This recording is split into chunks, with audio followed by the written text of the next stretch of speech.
welcome back to another episode of Fun, Fun, Fun, a podcast where we take fun very seriously. As always, you're joined, me, your Chuckle King, with you.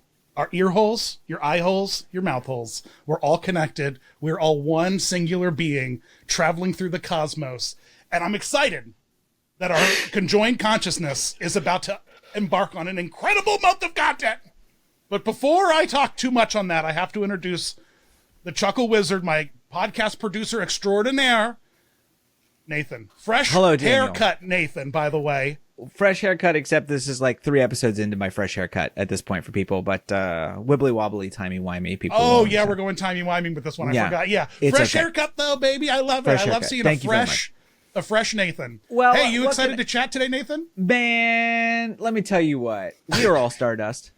And I told you, man, we're a collective consciousness moving through space and time. Billions and billions of stars. Billions. Am I excited? Man, I tell you what. You had a great experience. Our guests had a great experience at Epic. I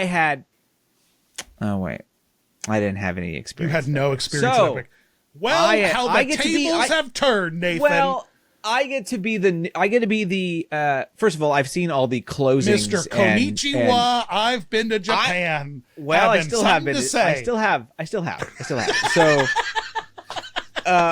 what I will say though is I can be the dumb tourist who's never been, and I can ask the dumb questions because there might be some ignorance. Hey, that's a good perspective to have for the audience who is also in the same seat as you, man. Absolutely. These people also haven't been.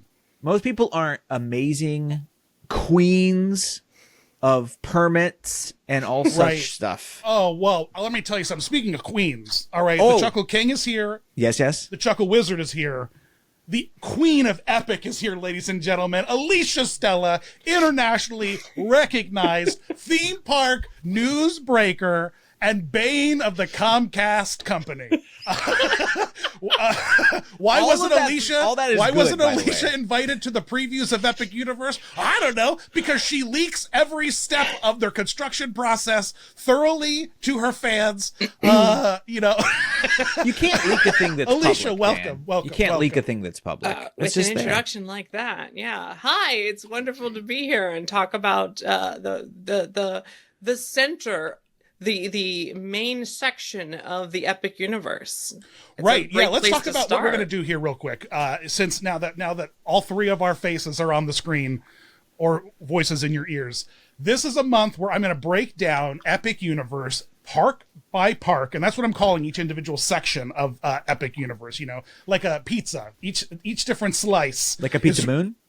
Like a pizza moon. Each different slice of the park is rich with stuff to talk about. So I have gathered some of my favorite vloggers and content creators to make more content about Epic Universe. Just what you guys were waiting for. Just what you're looking for.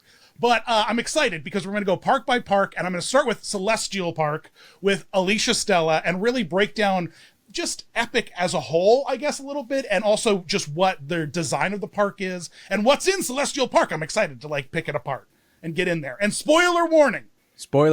Oh, okay. I strongly disagree with theme park spoilers. I believe that you should spoil yourself, and maybe we'll do a whole episode about that with a psychologist one day. But spoilers are not bad. They're good, and they give you more dopamine if you know what's coming, what to expect, what to look for. These are not bad things. And you can't really spoil Celestial Park. There's no jump scares or reveals. It's all out there. It's all out there. But anyway, Alicia, let's just break down what Celestial Park is and how it's different than every other theme park we've ever built today. Celestial Park is the cool name for the giant central hub area of Epic Universe. And it's almost more like an MMO, like a video game hub, than a theme park hub, because it has portals to different realms around the area. And you even enter Celestial Park through a portal. The Kronos, right at the entrance there. Right. The icon of Epic Universe is the entry into Celestial Park. And the Kronos is a giant machine that spins atop of the portal that powers all of this is the lore. This is the story behind it. But I'm deep in. I'm invested. all of the portals, because the Celestians who live in Celestial Park have figured out a way to harness this dark energy to open up portals to other worlds. Hopefully Whoa. they harness some power to open up extra worlds in the coming decades, In so the that we near can grow future. Sometime in the near future. yeah, or sometime in the near future. But yeah, that's the story and the usefulness, the utility of Celestial Park. What it really means is that here are your like main street gift shops, here are your guest services, here are your like big giant walkways to get to the different areas of the park. But unlike a normal hub, or at least in our country, this hub has rides, and we have a giant roller coaster and a carousel. So it's a world unto itself that is a connection to the other worlds. Yes. You occasionally get a flat ride in a hub, but the coaster not around is here.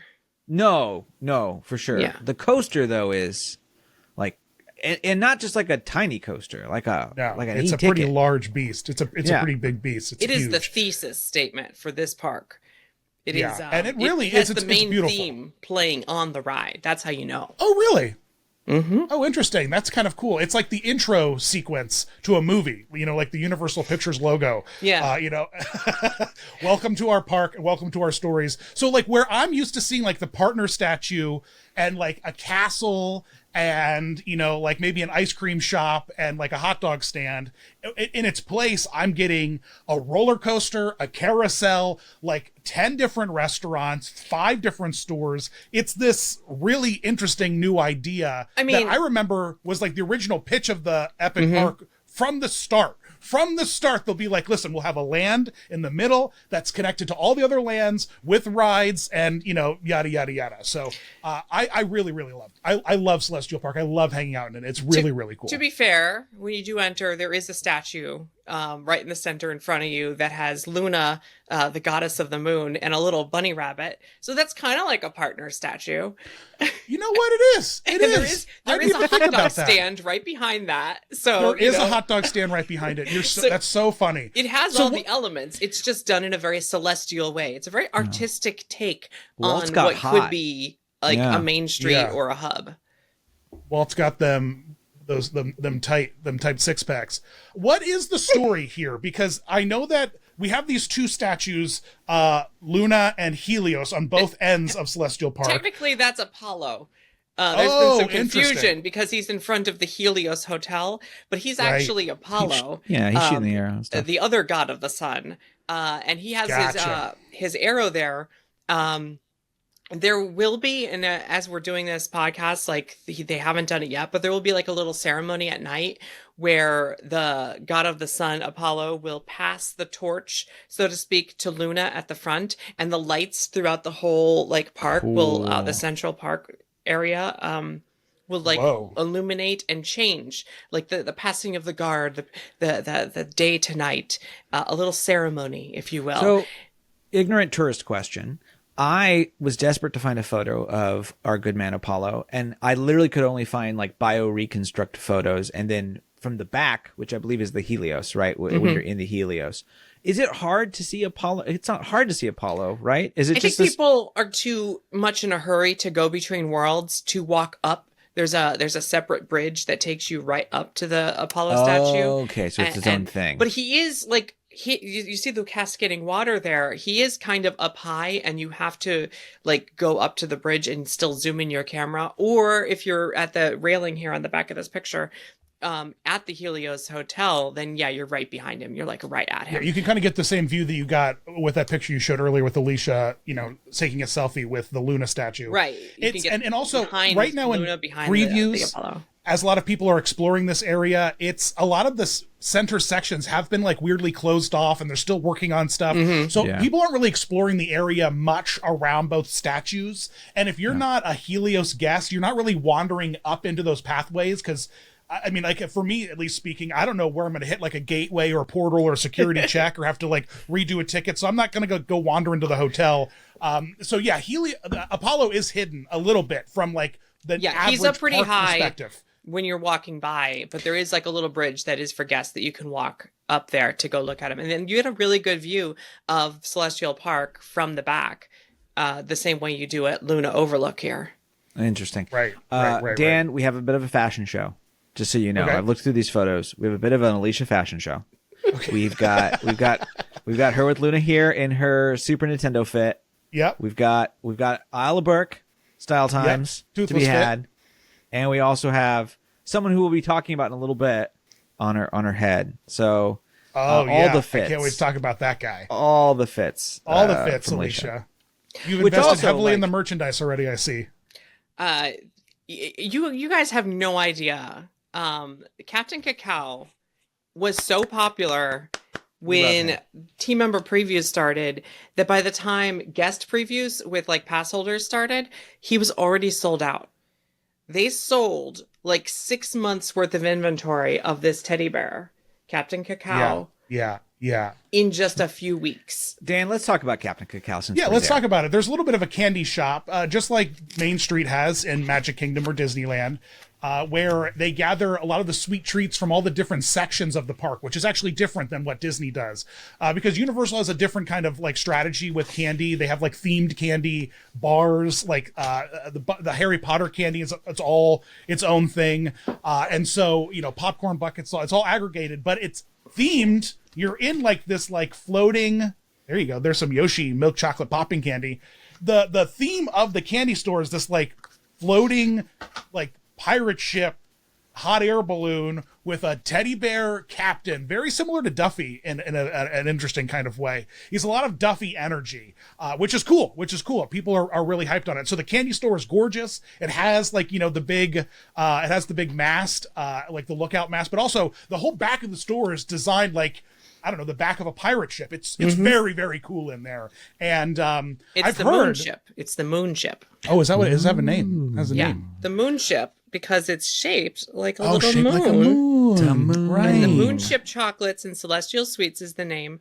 What's amazing is that inside of the balloon, the moon ship is actually powered by star-shaped marshmallows.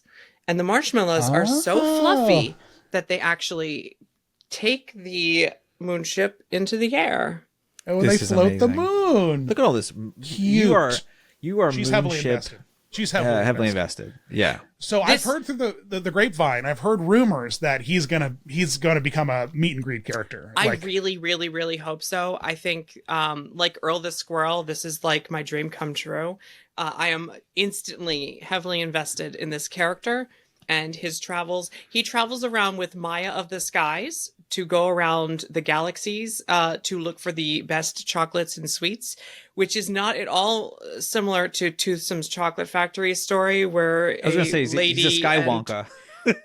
A lady and her sidekick robot go around the world looking for chocolate. That's a totally different story. This is the universe. Bro, Willy Wonka was doing that before anybody, all right? Like, that's how he found his Oompa Loompa slaves. Yeah, it has a little story here on the tag. Oh, cute. It's very Disney Bear. It's very Duffy. This is very, very Duffy with that in mind. So have we met Maya? Do we know who Maya is? Is she a meet and greet? We've not met Maya yet. Oh, Maya exists only as a teeny tiny... Oh, sorry, Captain. There's Maya right there doing a pose strikingly similar to Tiana in her canceled Disney Plus series. And that sounds weird when we say canceled now. It's always, my brain goes different ways. Discontinued production. Yeah. But yeah, and there's Captain Cacao. Now she's like he's navigating. But she's the one on the mission to find the best candy. But like you said, Captain Cacao is the Chewbacca to her Han Solo. Yes, but it is like you said, it is a candy store that has not only like this is for bulk candy or from the sweets counter, but you can also get the themed candies from all of the different worlds on your way out of the park, just like Universal usually does. But except for the butterbeer chocolate bar, I just want to say you cannot get the butterbeer chocolate bar in. The front, it's only in the land. I just want to throw that. I personally went there and investigated just when days ago. When did you go there? 3 days ago. Oh, because I'd seen it in the main gift shop, I swear. I wonder if that's a new change. Be in the main gift, but it's not in the candy store. No, but they do have the chocolate nifflers. It's J.K. Rowling free. and the snails, and like they have a couple that they have the new candies. Things? Okay, but butterbeer is, I guess, and they even have like the butterbeer hard candies. I don't know. Very I asked weird. and they said, yeah, very weird. But what's different about this from the other Universal gift shops that sell chocolate is that it has its own theme. I don't think they've ever done like a theme like this. It's usually just like a Universal logo, and you know, you get what you got. There's like very specific high quality treats. I don't have them here. They're out in the kitchen, but they're all themed. We got some macarons, cake pops, some really, really good stuff. Some There's a gluten-free toasted options. coconut one that is so good. so this bear is a candy shop based, or is it the Celestial Park mascot?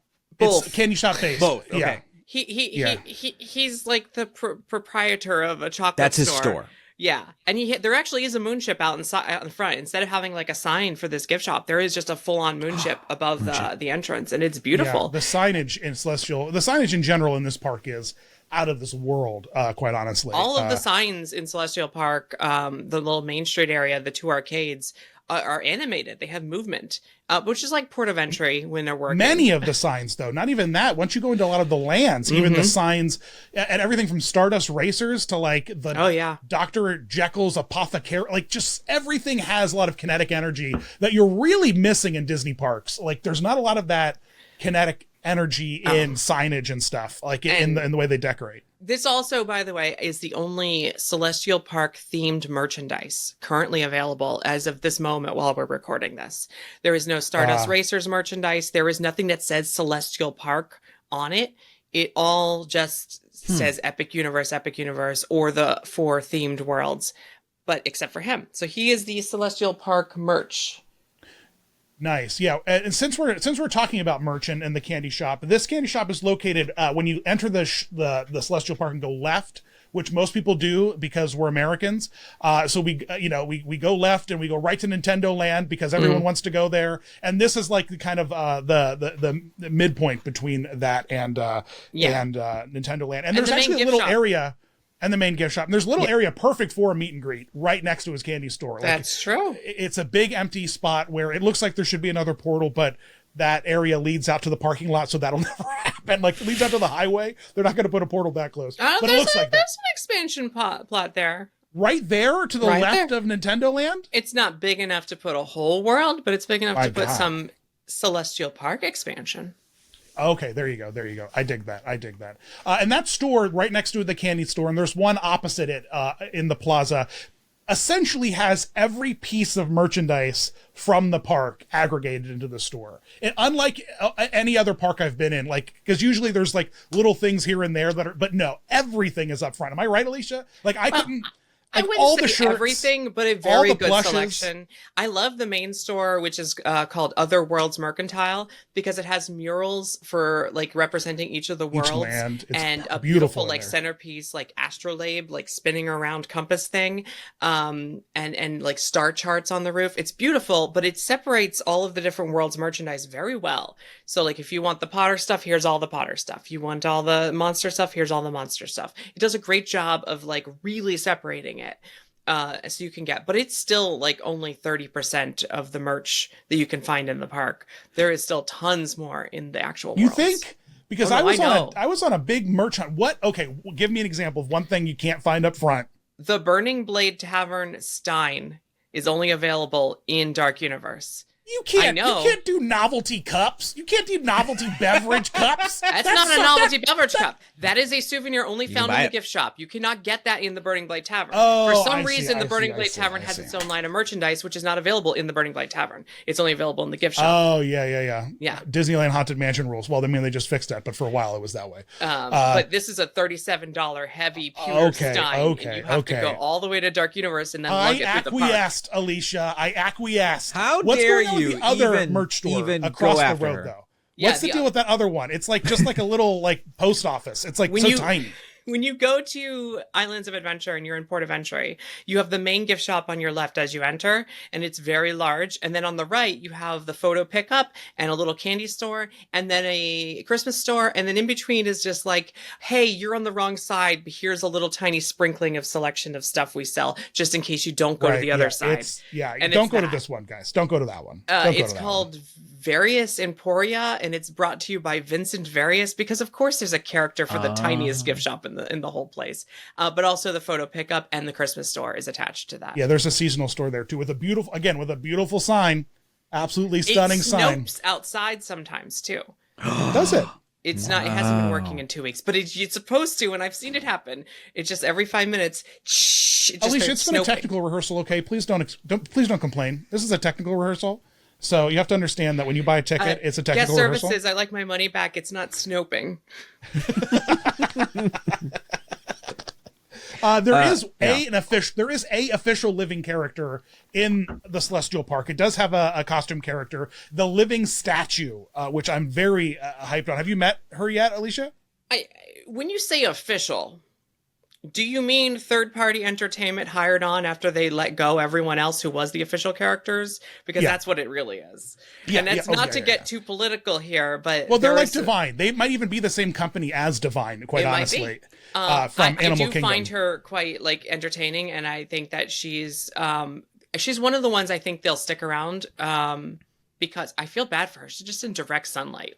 Please, get her an awning, please. She's wearing white. I went to science class. That reflects the sunlight. She's wearing an entire bed sheet set. What are you talking about? She's fine. Her pits are out. She can sweat. She can get the breeze. Bronze. No, I think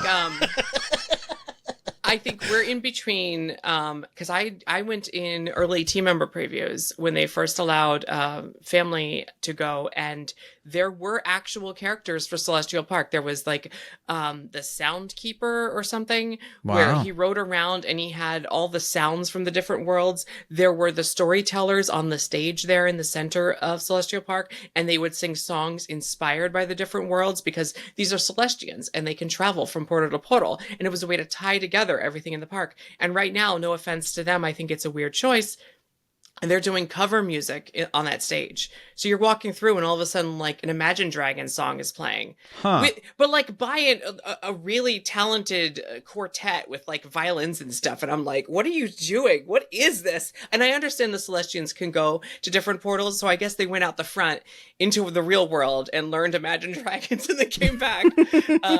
I never got the chance to see the storytellers. So we know show. Those things are officially cut, I guess you're saying? They're cut, but entertainment in Celestial Park is being reworked. So even by the time this podcast comes out, we might have a new version of the show. I've already pitched my idea of the show, which should be Maya telling a story with Captain Cacao, and you get the kids to come up and you do the little stick things from Enchanted Tales with Belle, and you give everyone a job, and you're like, here, you're going to hold the moon ship, and you're going to hold the planet, and you're going to be chocolate. And you tell a story and the kids go, and we took the moon ship to the planet. The kids are like, yay, this is what we should be doing. We're in Celestial Park. We need to keep it in story. Right. Yeah. That bums me out that they got rid of a bunch of stuff. It's so fascinating to me. What wasn't working about it, because the land is not that alive. It could definitely use those things. Yes. I think what's not working about it, and especially in previews, is that this world during the day is just a place for people to get from this portal to this portal.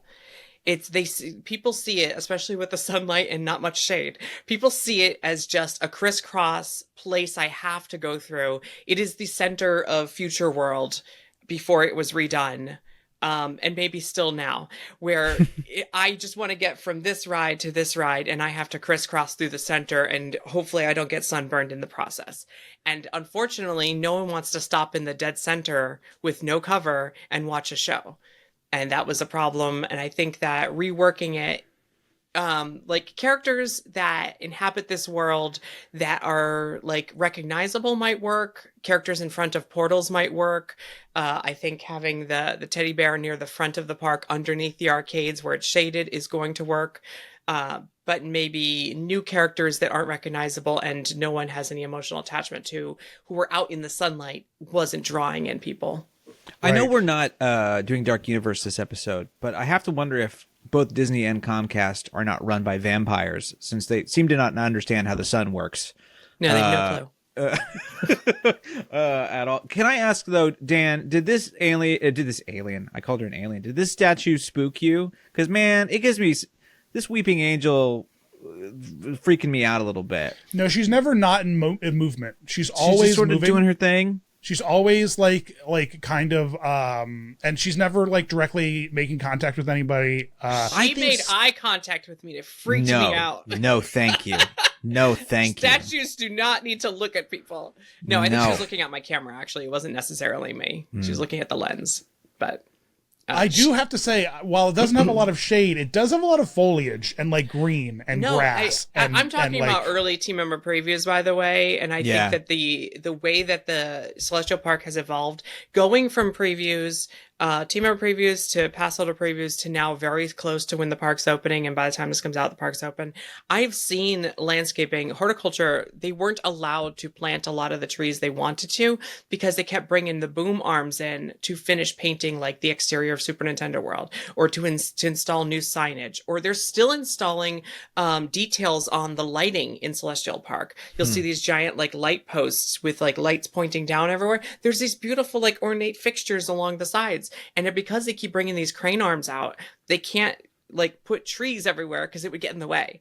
So the front of the park looks finished now, but if you get toward the middle, there's still areas they're working on. We might have more trees in 2 weeks. And they still have to mature, obviously. Is this going to be the annual pass holders land when it comes down to it? Is this going to be where everyone hangs? I think, well, there was one day I was there with friends, and as the sun was setting, we had some time in between doing the next thing we were going to do. We got mac and cheese cones all the way in Dragons, and we walked all the way to the Cosmos Fountain, the giant Bellagio style fountain, which has this ring of seating area around it. And we just sat on like the fake AstroTurf green stuff and watched the sunset, and the fountains came to life with like the color in them. And I'm looking around and I'm going, this is amazing. This is the vibe right here. Like Celestial Park during the day is the surface of the sun, and I wanted to kill myself.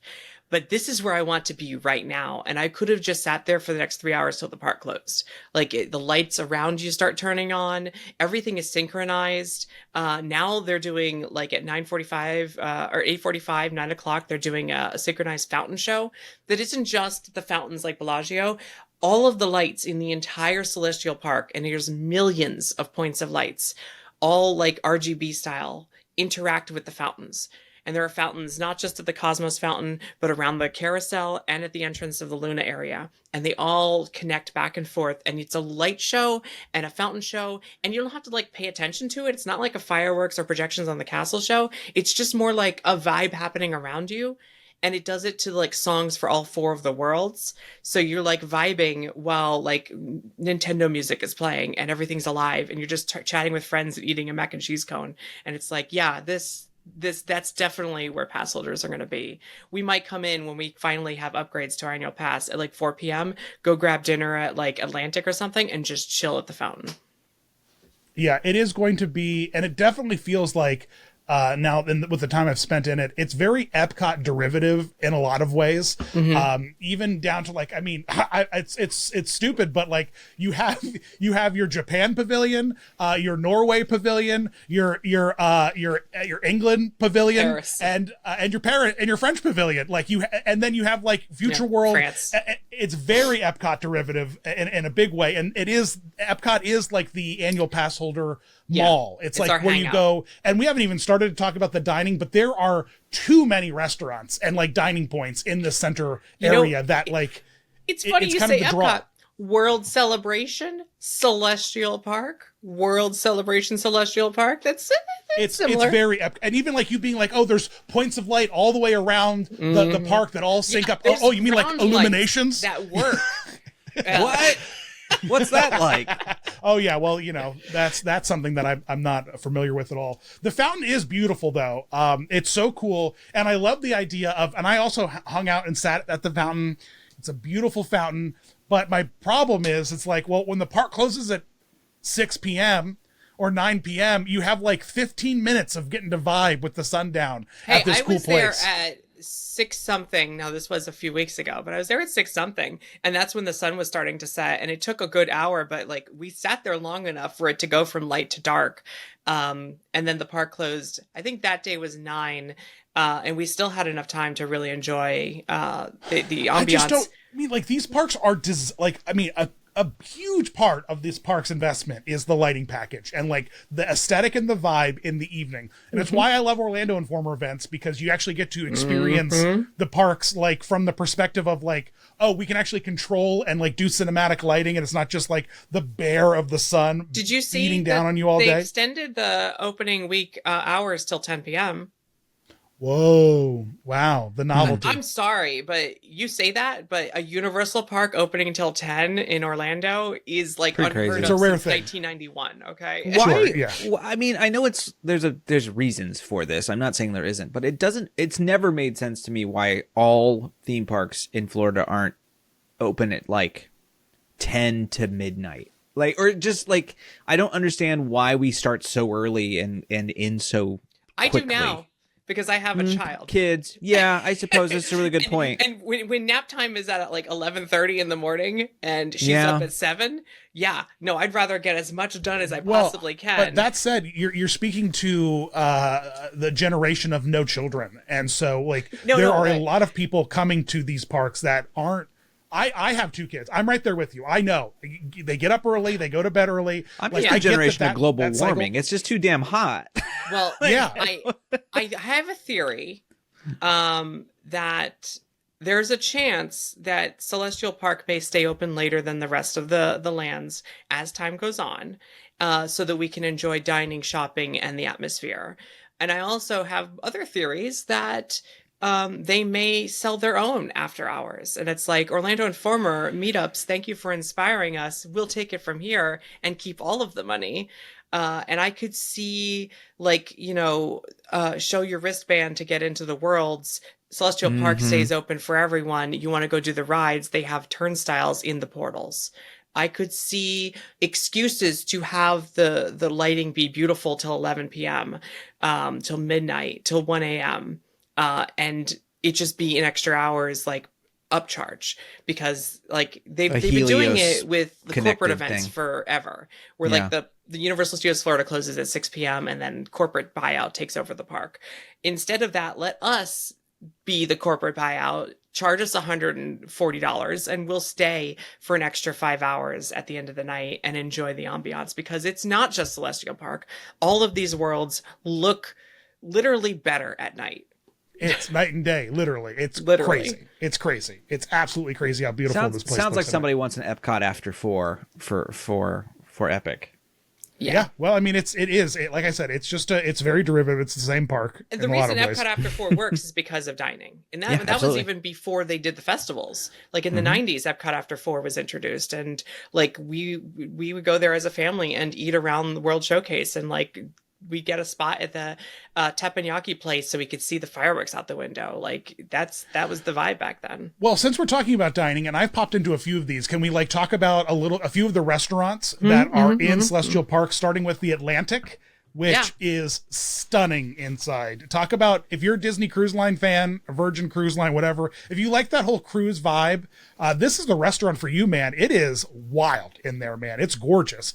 Did you eat? Yes, I have eaten at Atlantic just 2 weeks ago, and I was really impressed. Like, it's expensive. I knew it was expensive going in, and I'm thinking to myself, there's no way they can justify this cost. And then every bite I take, and I'm trying everyone's food at the table, and I'm like, damn it, they justified the cost. And I'm mad because now I want to go back, and I can't afford like $38 for a lobster roll every time I go to this park. Yeah, it's that fine dining fish restaurant. High quality. Like, yeah, it really is. If Mythos is like the best sit-down restaurant in a Universal Park in Orlando until now, this is twice as good as Mythos. And it costs twice as much for some of the dishes, but it's worth it. And you don't have to order the most expensive dishes. I think the scallops were really good.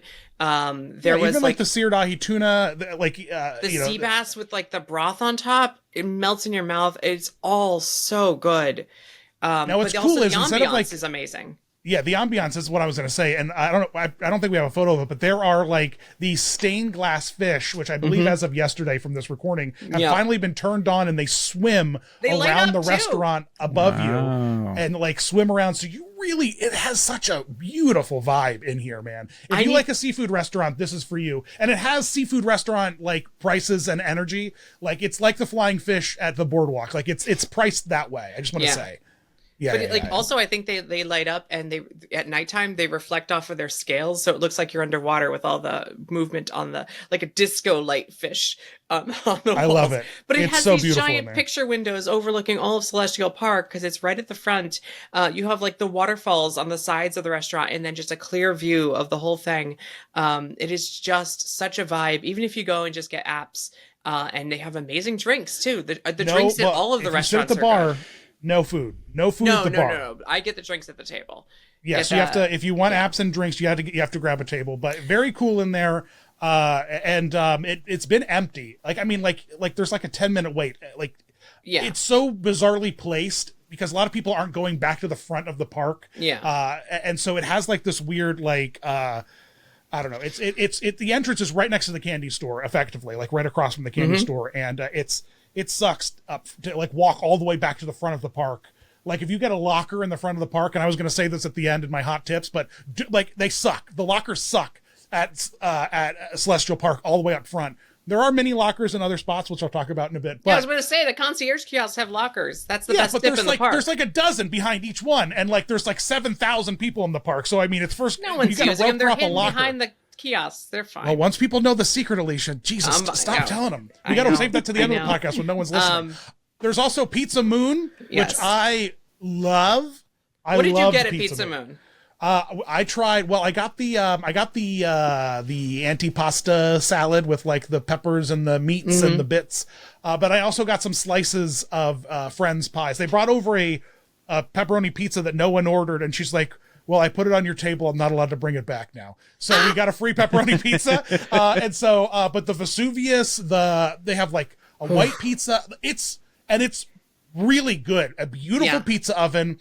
It have gluten-free options. By the way, they have gluten-free pizza dough. So, but that spaceship there, that crash spaceship is the pizza oven. And it is, again, so kinetic, so alive inside. Like, honestly, and I mean, this is what I wanted Pizza Rizzo to have been from its inception. The minute they announced like a Muppet Pizzeria, I thought it would have been this. Like all these kinds of like gags, and like the ceiling is alive, the walls are alive. It is incredible in here. It is incredible.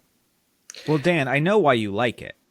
Because there is a Pizza Dan in Pizza Dan. Moon. There I am. Yeah, I posed for that. I forgot. There is definitely a Pizza Dan. If only I was that thin from eating that much pizza. And he's also bizarrely got one more than Little Caesar on his stick. So Pizza. Pizza.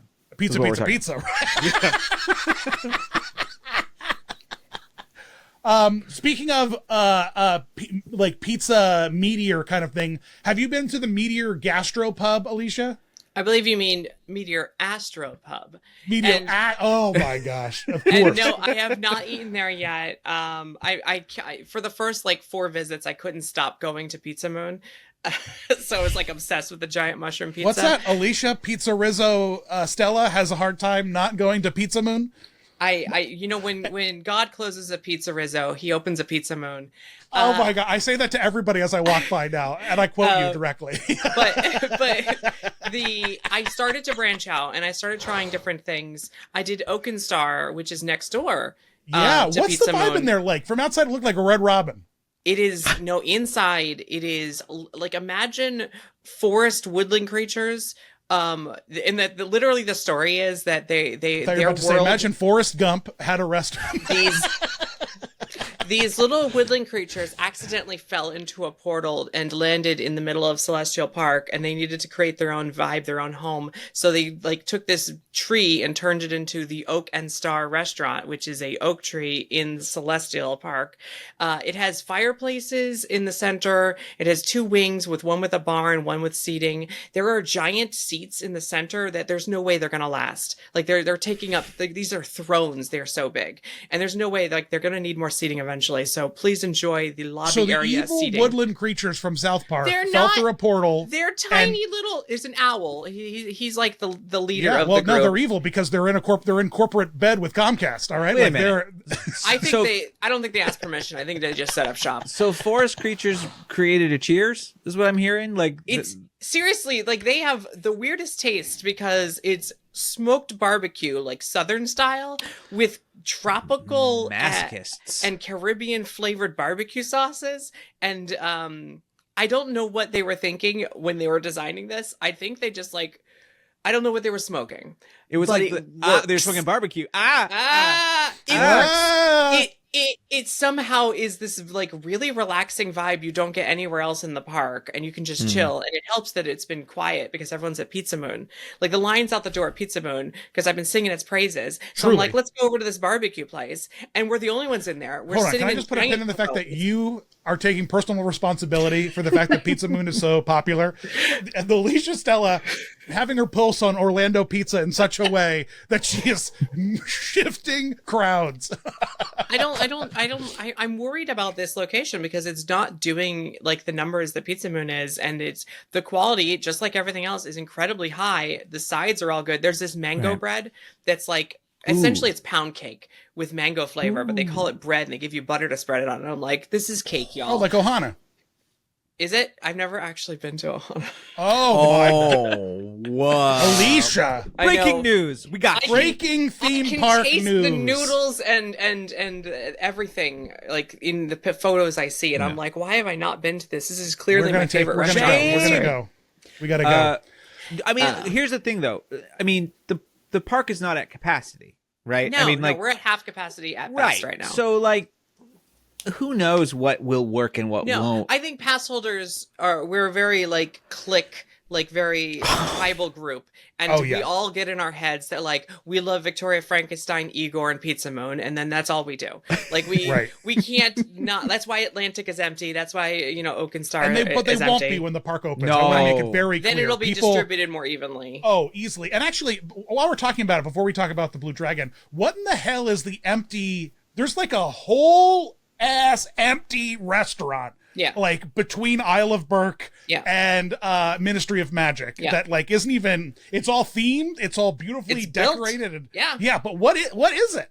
That is 2 restaurants that are labeled as phase 2 in the permits, and talking around to different team members, it sounds like it's going to open in January. Essentially what happened is during the actual construction of the theme park, they canceled a restaurant. It was going to be a like food court and have different windows, and you go and you wait and you order food. Which, if you know theme park history, every food court, eventually all the windows serve the same food because they don't want families to separate. Like, I think even Cosmic Rays originally had different bays that were different foods. And then they're like, yeah, we can't split families up to order different food. Then you have like 4 lines of one family. So they canceled it. It's funny you think that Universal's going to build a park where you don't need a table and a QR code to order. It's cute. It's cute. All of the restaurants, all the quick service restaurants were designed with giant queues to order, like at Leaky Cauldron. And then halfway through the building of it, they switched to this QR code thing. So the ones that were designed later, Meteor Astro Pub and this new one, skip the queue. They're not building it. But if you go into like Darkmoor, Das Steakhouse, or go into the Paris Cafe, Pizza Moon, even there's a giant, even Pizza Moon, there's a giant line set up that they just didn't put the stanchions in. It kind of breaks quick service in a way for me because you can't order unless you can sit down. So there's no like ordering your food and then like leaving, being like, all right, we'll go eat out by the fountain or something like that. Yeah. There is none of that, bro. They won't even seat you and let you order until a table clears. So it goes like it's like reverse nonsense. 2 of them have ordering windows so far. I have a life hack though. What? I found a secret. Well, I can't disclose because okay. I'll disclose off. We'll talk camera about it later. But I discovered because I wanted butterbeer and I wasn't going to go sit at a table and like if you wait go in line into the restaurants, you can order butterbeer at the register and just leave. Well, yeah, but if you want to quick service it, no, you want to like order in the app. No, really? Yeah, but you can go to a register, order a drink, and leave. Right. Yeah, because Pizza Moon, you can like go order drinks and cocktails and soda without even being in the line. But you food, can order anything at the register, and they'll tell you they'll ask you like, what's your table number, and you'd be like, no, I don't have one, and they just type in one. There's an interesting life hack. Yeah. Oh, you put in that's so funny because I would put in 999 and I just stand by the counter. I don't know what they wait. put in. I'm just saying there's a way to order food to go and just I say like I'm not sitting hacked down. your life hack. She overhacked she you. knew. It's pretty they simple. yell at me. They yell at me every time I've done it. They're like, you can't here's do what this. You do. And I'm like, you well, I flash did. Cash. You go to the greeter and you say, I'm not using the app. I have money. and then you have to go to the register. For now. Aha. No, there will always be a register for money. You can't shove money into your phone. You say that, but hey, go to a Legoland with $5 in your pocket and try to eat. Legoland is not universal. Well, I'm just saying. That's hot tip, everybody. Hot tip. Legoland, not universal. No. Okay, so and then there's one last restaurant, I believe, the Blue Dragon. Imagine Dragon? No. Here's a fun fact. Here's a fun fact that I learned from my dear friend Rob Place. During America's Manifest Destiny, as we pushed towards the coast of California and built railroads and towns and hunted for gold and oil and all the things we did, the racist term for Asian immigrants at the time, because of their Emperor of the Moon, was Celestials. So we called Asian immigrants Celestials in an inappropriate and unkind way. And now you can head down to Celestial Park and pick up egg roll at the Blue Dragon, Pan-Asian. I just think that that's such an interesting, it's just, I can't not think of it. It makes me laugh every time I walk by it.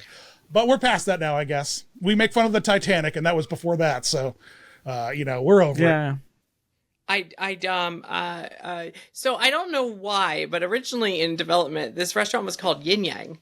And it had like... So we dodged the bullet.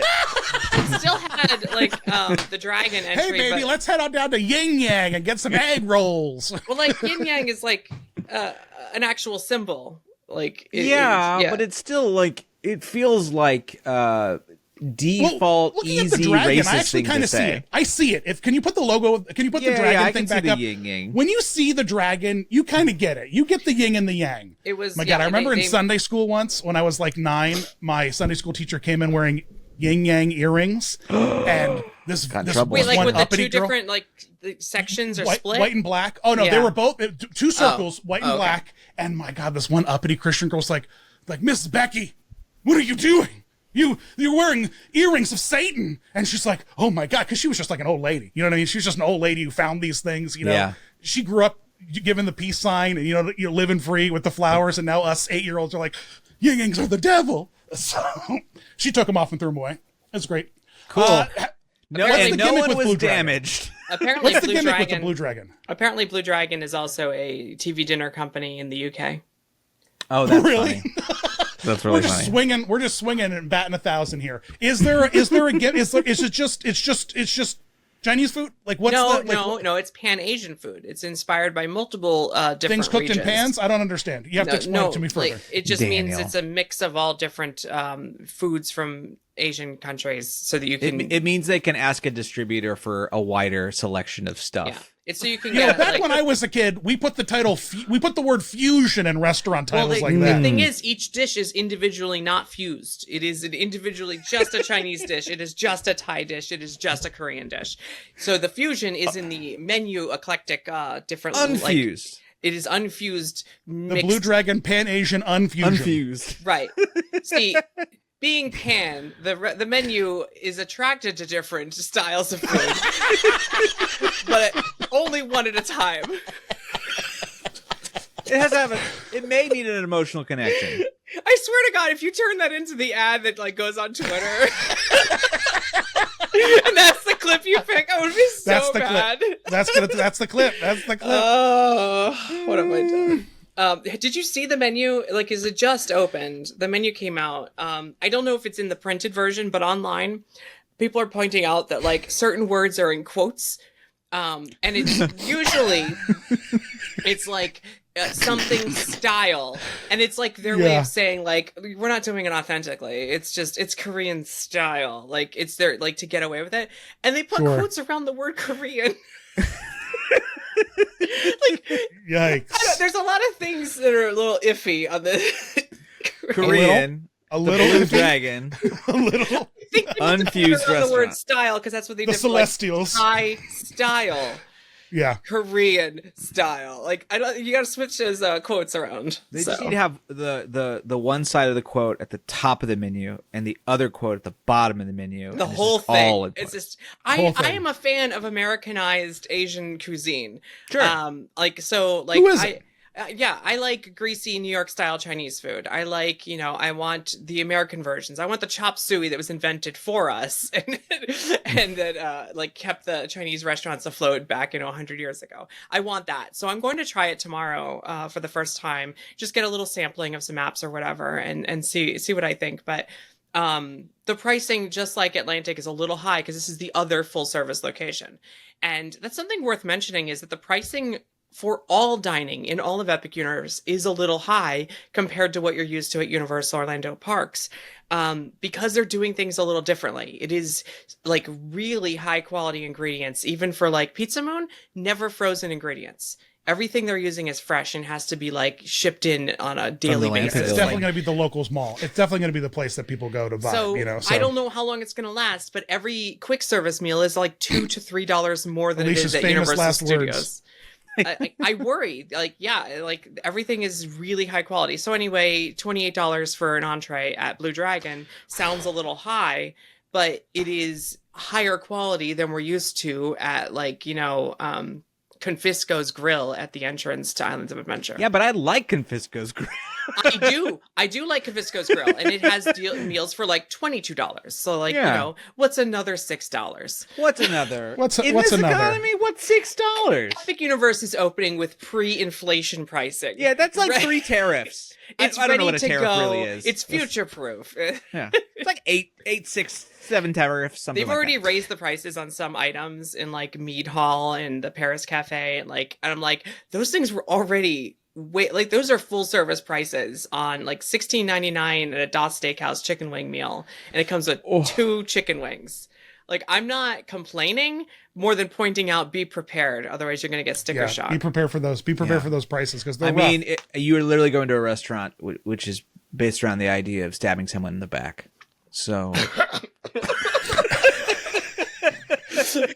the blood on the plate isn't just. Wait, can you canonically stab a vampire through the heart, through the back? Sure, why not? Yeah, heart to heart. Fastest way to a man's stomach is through the back. I don't know if that works. I think that might not work. What other restaurants are there in Celestial? I know there's like the Plastered Owl, the Celestiki. Like these are like quick service, like. Well, the Plastered Owl is the bar inside of Oak and Star, because again, the woodland creatures needed a place to chill and vibe. I hear the drinks in there are probably the best in all of the outdoor locations besides the full service. So check that out. Celestiki has pre-mixed frozen drinks, but they also have a full bar type thing. Yeah. But there's a coffee one, a mudslide, that is so good. Really? Forget the tropical ones, just get the mudslide there, and they put like real chocolate in it. It's just really good. And the other one is Zenith Bar, which has like cocktails mixed, they make them for you there, but the names are silly. Like they have a Cosmospolitan, which I can't the names are a little giggling. Wild. So I haven't had a drink there yet, but everywhere else there's also small snack stands all over the place. Sure. And like just some got novelty. Their menus expanded too. So there's like a bao bun place, a hot dog place, a popcorn stand, and the Celestial Churros. Yeah. Is there not like a signature? The Coke stand has flavored churros now. Oh. Yeah. The one by Meteor Astropub. Get hyped with sprinkles and glaze. It has a glaze. What was that? Like a signature snack. This is the signature snack of Celestial. I think the churro at the Coca-Cola stand near Meteor Astropub might be that, because it's called the Celestial Churro, and it has like when Velocicoaster opened, they did a blue churro which had like syrup and sprinkling of stuff on there, and I think it's like that. I haven't seen it yet. But I would also say the bao buns have a very signature look. They have like a very specific sort of like, if you want like an Instagram, you like want an Instagram-y kind of thing to like grab and like take a picture of while you hold the bao buns, the churros, home runs. And the pretzels across from How to Train Your Dragon are the Bavarian pretzels. So they're not just the normal soft pretzels. They're like the big, giant, fluffy ones. Big old ones. They're way better than the normal. What? Oh, go ahead. I'm so sorry. Continue. Well, the normal pretzels at Universal tend to get hard because they sit in that case for too long. They're not like the Mickey ones that stay soft. Right. But then the Bavarian ones, they're always soft. If I had a nickel. Interesting. Good to know. I want to know, though, from a food, who eats first? The camera. The camera eats first. Yeah. How is our, is it Epcot style trash can area? Like, how are the views for showcasing Instagrammable food? Like, are there good places beyond a trash can? Yeah. To set I things? tend to take, like, if you're going to do a Celestial Park food stand, walk to one of the portals and get like your hand plate picture ready and get like the blurry like portal behind it, or walk Okay. to the Luna statue, because the Bao Bun place is pretty close to Luna Overlook there. There's like a ton of seating in front of that never yet open restaurant. So there's good covered seating over there. There's actually 2 food kiosks in front of the 2 restaurants that aren't open till January. And they are rumored to be serving Mexican and Italian food, which I is saw what those Mexican. those. things. Yes, they were still wrapped up, like brand new, Italian. not even no signs on them or anything. It's Italian Quote, food. quote. And I think it's going to be like a test kitchen thing where they're going to be sampling some of the food items or styles that they'll be serving at that restaurant in those little kiosks as a way to utilize that space, because they have a ton of seating over there. I think Epic is missing a beat here, because I think as Tokyo and Hong Kong, Disney have utilized little plate areas, little areas to put your Duffies. I think we need food. I think we need a presentation plate. Don't you laugh, but I'm right. Yeah. Like Who's if going you to had a clean those? nice, Who's going to beautiful clean those things, man? That's for all the that's what my hand drip is trees for. and COVID. You stand in front of the fountain and you angle it just enough that it doesn't fall, and then you get the picture. You zoom in your camera to 1.5 so you get that blurry background. Put it on portrait mode if you need to, and zoom in. I'm going to make a parody product. It's a pop-up tripod with a small plate on the top of it for food. Heck for, yeah. for It's food just the right influencers. distance to get the focal length. It's got a ring light on it. Exactly. It's going to be perfect. Congrats! Guys. I just made you $1 million. It's going to be perfect. It's going to be amazing. Instagram food pod. While now that we covered all the dining, let's talk about the rides quick. There's a there's big rides. splash pad. There's a big old splash pad that I haven't really seen anyone. I don't even think it's been turned on yet. It's But been turned on once. oh, Once. really? Okay, cool, Yeah. cool. They were So testing it. big old splash pad that's going to be fun. Everyone loves a splash pad. It But syncs with the fountains around it. So you have the big Cosmos fountain, you have the fountains behind it, and then the actual splash pad, and it lights up too. So at night when they're doing all the shows and stuff, kids can be running around in the dark with the light of the splash pad. You know, That's just cool. for very fun. cool, very cool. I actually love that a lot. That's really cool. Are they- 'Cause do all they kids have- want to do. I mean, it's all it's not even kids, adults. If I had a nickel Yeah. for every time I hear about some asshole jumping into a lake at Epcot, we want to swim. You finally we want to can. swim. It's like, excuse me, sir, don't jump into that fountain. Use this Right, exactly. I Get want to be bidet'd over where the here. fountains are. I want to see them dancing. So this will be great. This will be great. You'll be able to play with the fountains. Do they have dryers? Do they have dryers? No people Oh, you have to go to dryers Isle there. of Burke for that. You have to Isle go of to Burke Isle has of people Burke. dry. Oh, okay, But there is a tiny cube of single stall restrooms that are legally required, like the Moana Journey of Water. So you have that. Oh, really? Yeah, in the That's state of funny. Florida, if you have a splash pad or swimming pool, there must be restrooms nearby with proper Love it. signage. Love it. Interesting. Love it. Love it.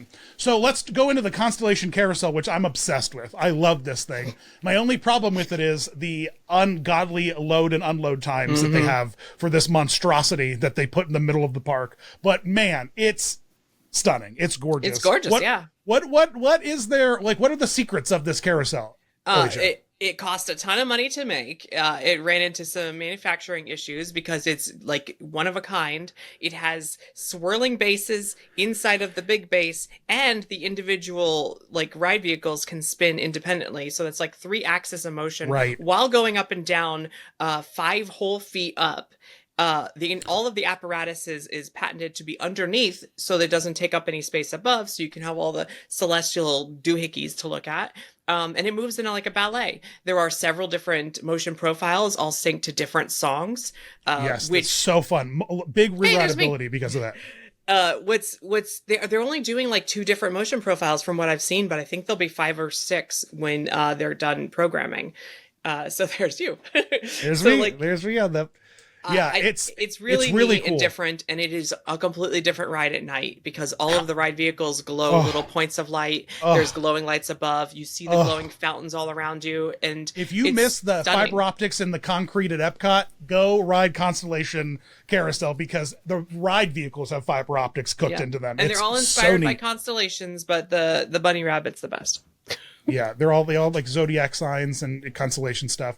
It's what I best describe it as. It's an upside down carousel. So all that you know about the mechanics of how a carousel works with like, the bars that pull the ride vehicles up and down, it's upside down. And it also has a ride platform similar to like alien swirling saucers. Yeah, because there's circles within circles. Circles within circles. And it is just, it's unlike any carousel I have ever been on because, man, the one ride sequence has this really beautiful like celestial like music that slowly like crescendos. It slowly rises. It has like a moment and then another moment, and the ride vehicles lift and then fall and lift, and before you know it, it's oh my gosh, it's so. Have great. you seen so the jazzy one?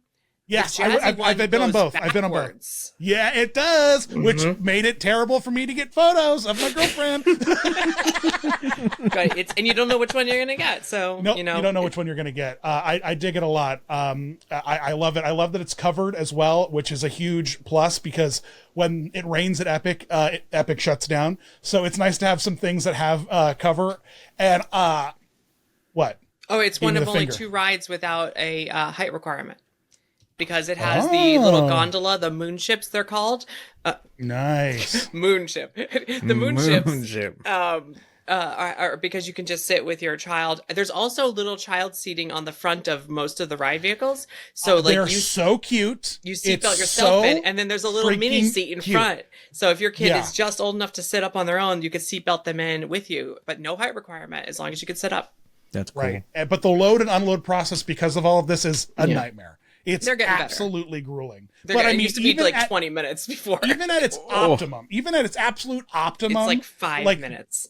Because we go 5 feet in the air, like it's not like a carousel. It's just like do whatever, man. If a kid gets thrown off the side of it, whatever, there's a railing that'll catch them. Not here. I mean, it is more dangerous for sure than your normal carousel. But hey, I love it. I rode it twice. It sounds scary. It still goes very slow. It's just you are 5 feet off the ground. Well, it's not necessary. It's dangerous though. It's danger. There's danger. There's danger. Stardust Racers. Now I'm not a big coaster guy, and I think I'm too fat to even get on this bad boy. But you'd be surprised. This one's got some really good, and they just adjusted some of the seats to be even more accommodating. So really? you'd be surprised. Yeah. I'm gonna show some footage of Stardust Racers, but because I'm showing it, I want to give credit to Another Filmer on YouTube because holy moly, did he get good footage of this? So I wanted to give him a special shout out. What's really cool about this is you have a dueling coaster in like the best sense. You really have 2 coasters going side by side, really like almost it feels like at certain moments like just from watching it on the sides that you could like reach over and touch the shoulder of the other ride vehicle. Like that's how close you get. You would not believe there's a move called the Celestial Spin after the second launch. We'll talk about it. You literally look like you can all reach out and like high 10. Like high five each other. Yeah. That's so cool. Okay, let's talk about the lore of this attraction, Alicia. Please take me down the lore because I'm already exhausted by it. But please tell us what the story is. The story is the Celestians in Celestial Park have figured out a way to travel on comets. And they use comets for travel throughout the cosmos. And that's it. That's the lore. Well, no, there's more because there's a goddamn flux capacitor. That's not part of the lore. On the back of the ride vehicle. That's not part of the lore. That is what we call in the industry an Easter egg. Yeah, Everyone who wants to convince you that it's part of the lore is just making up their own backstories like a haunted mansion ring in the pavement. Oh yeah, well, you know what happened to that ring in the pavement? It became official canon of the attraction. All right, so that's what you all are doing right now. You're making your dumb theories into reality, and I hate it. Oh my god! You know what? I love and respect all you Back to the Future fans, but you got to stop gooning Doc Brown lore like everywhere that you can, because just because something looks like a triangle, and I mean this is very specific, but guys, give it a rest. Doc Brown's tired. He needs to take a nap. All right. Yeah. He has at least till Universal UK. Just give him a little nap before Universal UK. Universal UK will actually be a Back to the Future land with a Back to the Future coaster. This is not a Back to the Future coaster. This is because it's universe themed. And this whole theme park is like celestial because it's universe, because Epic Universe is Universal Studios. Universal is like this is the theme of their company, space. Right. Space, which is so cool to see, actually. And we haven't even acknowledged that like, it's Universal you know, you see the Earth from the space. Let's keep it in the space. Like the logo for the Universal Pictures is in space, and you see the planet, and the words go around the planet because they're universal. God, just gotta stop that. But because it's IP free, and because they own Back to the Future, they slapped a flux capacitor on the back. That's the lore. It's not IP3 though. That broke it. I mean, guys, I want to be real here. It's like making one of the carousel ride vehicles freaking Slimer. All right, like it's that aggressive. Because they don't own that. Sony owns that. See, it's an in-house property. Okay, well then fine. You make one of the ride vehicles the dog from Back to the Future. Like it's like aggressive. It's embarrassing. It's weird. It's a little thing on the back of a thing. It's not even that noticeable. It's not a little thing on the back. It's not a little thing on the back. It's the first thing you see when you're standing there watching the ride. I'll tell you how this happened. Is that they're in a meeting and they're like, all right, so we have the lighting star effects that go throughout the trains. We're not going to put lighting on the track. That way you see it shooting across the sky like a comet. And they're like, yeah, we should have some kind of lighting effect on the front. And they're like, well, we'll do like a spiral cone thing. Like it's the tip. Like it's like, yeah, okay. And what are we going to do on the back? And some guy's like, what about a flex capacitor? Like we have the wiring. We're going to put some kind of lighting effect on it, right? And they're like, Jim, what are you talking about? And they're like, well, I mean, we own the property. We're not going to make a Back to the Future ride here. If it turns out, I'm going to say right now, it's just that simple. I will burn this part to the ground. If it turns out that the chocolate bear's like human companion is like Doc Brown's granddaughter. Like if something stupid like that happens, corporations are out of control, man. Out of control. But there is actually an in-story reason. I've been holding back. If you go to the Christmas store, you'll see Earl the Squirrel on a conveyor belt. They're doing Earl the Squirrel toys. Santa is putting toys into the sack, and you see a little Earl the Squirrel fall in. If you go to Cella's Tiki, they sell a drink called the Waturi Punch. The Waturi people are the people of Volcano Bay. If you go to the main stores, you have merchandise from all the different worlds and the different portals. Celestial Park is made of architectural designs from different eras and cultures because it is an eclectic mix of things brought by visitors like Jules Verne from different portals who come here and build the Celestial Park into a hodgepodge, a melting pot, if you will. So why is there a nod to Back to the Future on the back of the train? Because this whole area is just a collection of different things from different worlds. Marty, we gotta get vertical integration. We gotta go back. We gotta go back to the vertical integration, Marty. Oh, Doc, it's so heavy. But at the end of the day, it's like Pixar when everyone's like, oh, because the Toyota truck is in every single movie, it's a shared universe. And it's like, no, it's a shared asset for fun. Like, it's like, oh, look, I saw this character in this and I saw this and this. Like, yeah, they needed a plush and that's just easy because they already have that asset in the computer. Like, it's an Easter egg. As I've said multiple times on this podcast, the loss of religion has made people seek lore. That's it. That's it. It's the only Everyone's thing. looking for a deeper meaning in a story. Yeah. And it's like, yeah, and all of the humans died and bugs took over. And then all the bugs died and cars took over the earth. And it's like, no, they just keep recycling the same assets. It's just I found simple. God on the back of Stardust Racers. That new t-shirt coming soon. Hey, you got a t-shirt site. Just do it, man. Let's talk about the Celestial Spin, which is the classic. This is the new layout exclusive. This is patented.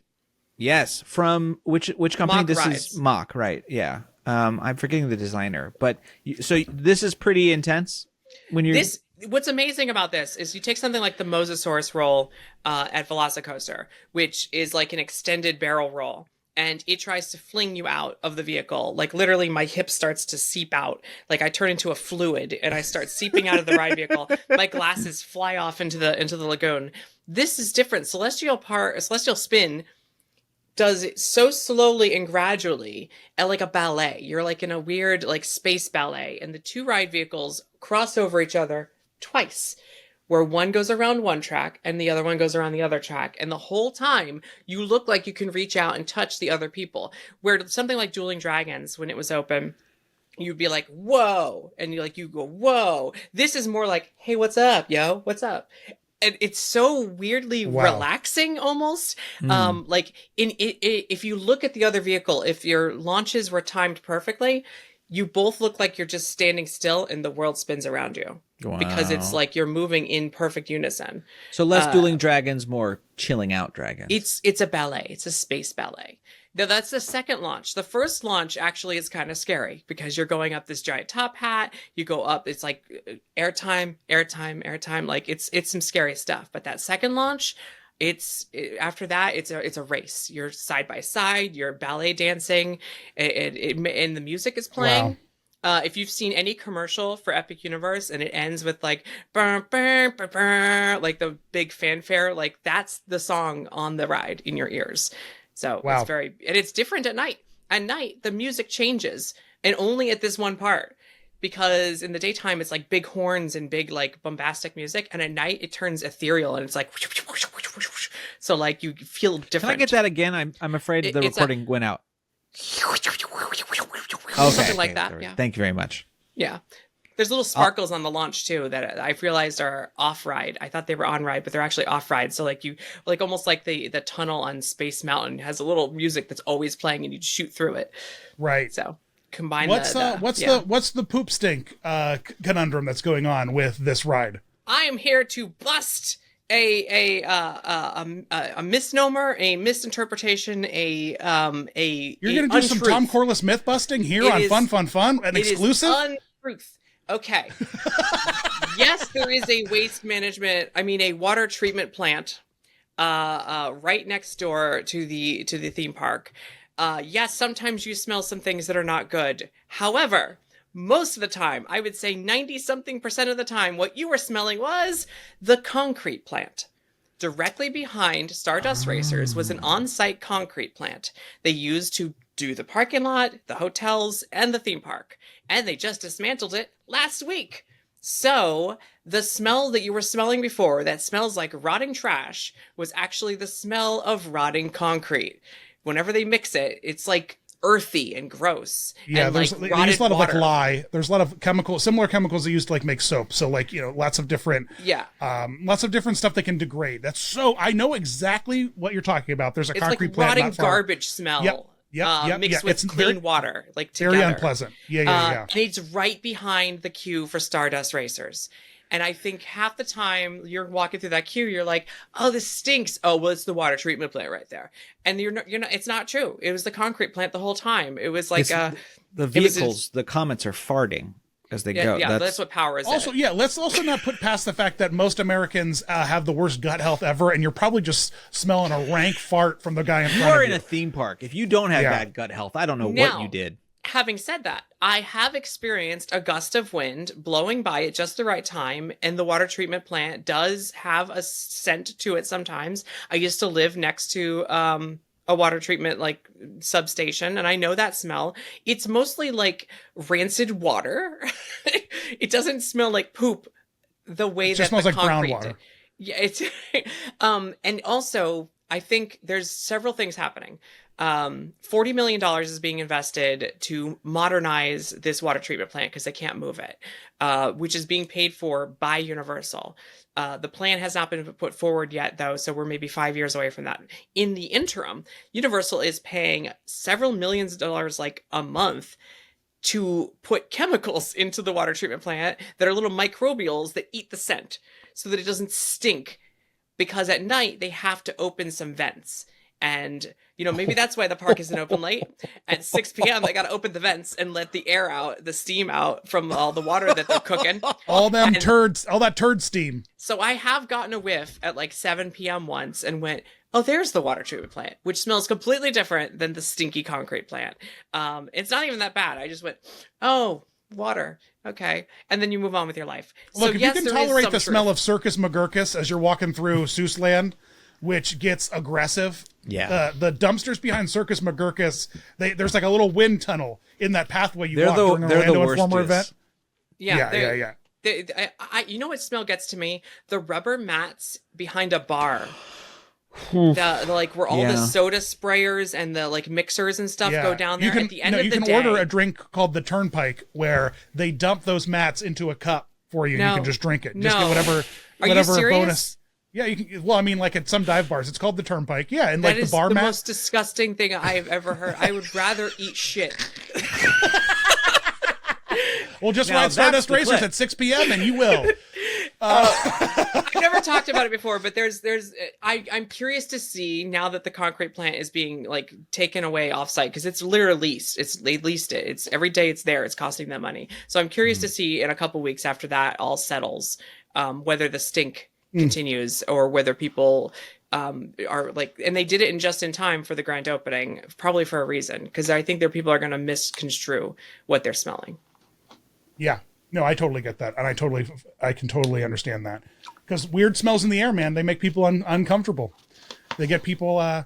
So what are some of your favorite tips for a park that's not open yet that you can share with people that probably won't be good tips? We already teased my hot tip was that there's a concierge at every portal.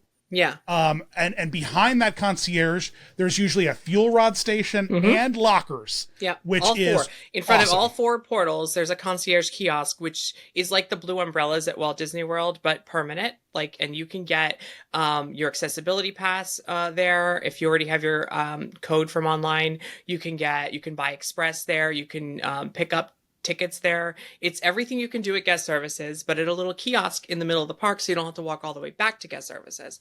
If guest services is too busy in the morning, I'd go into the park. I mean, assuming you don't need to go to guest services to get your ticket to get into the park.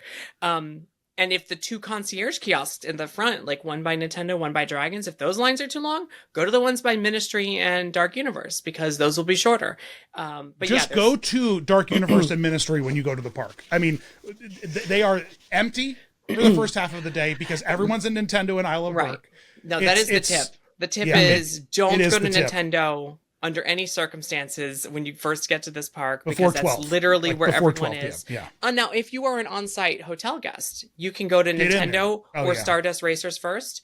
And my tip is, if you are not there before that early hour starts, don't even try to go to Nintendo, because 5, 10, 15 minutes later, that whole land is already full. It's a 170-minute wait at Donkey Kong. You've missed your opportunity. How dare you get here 5 minutes late?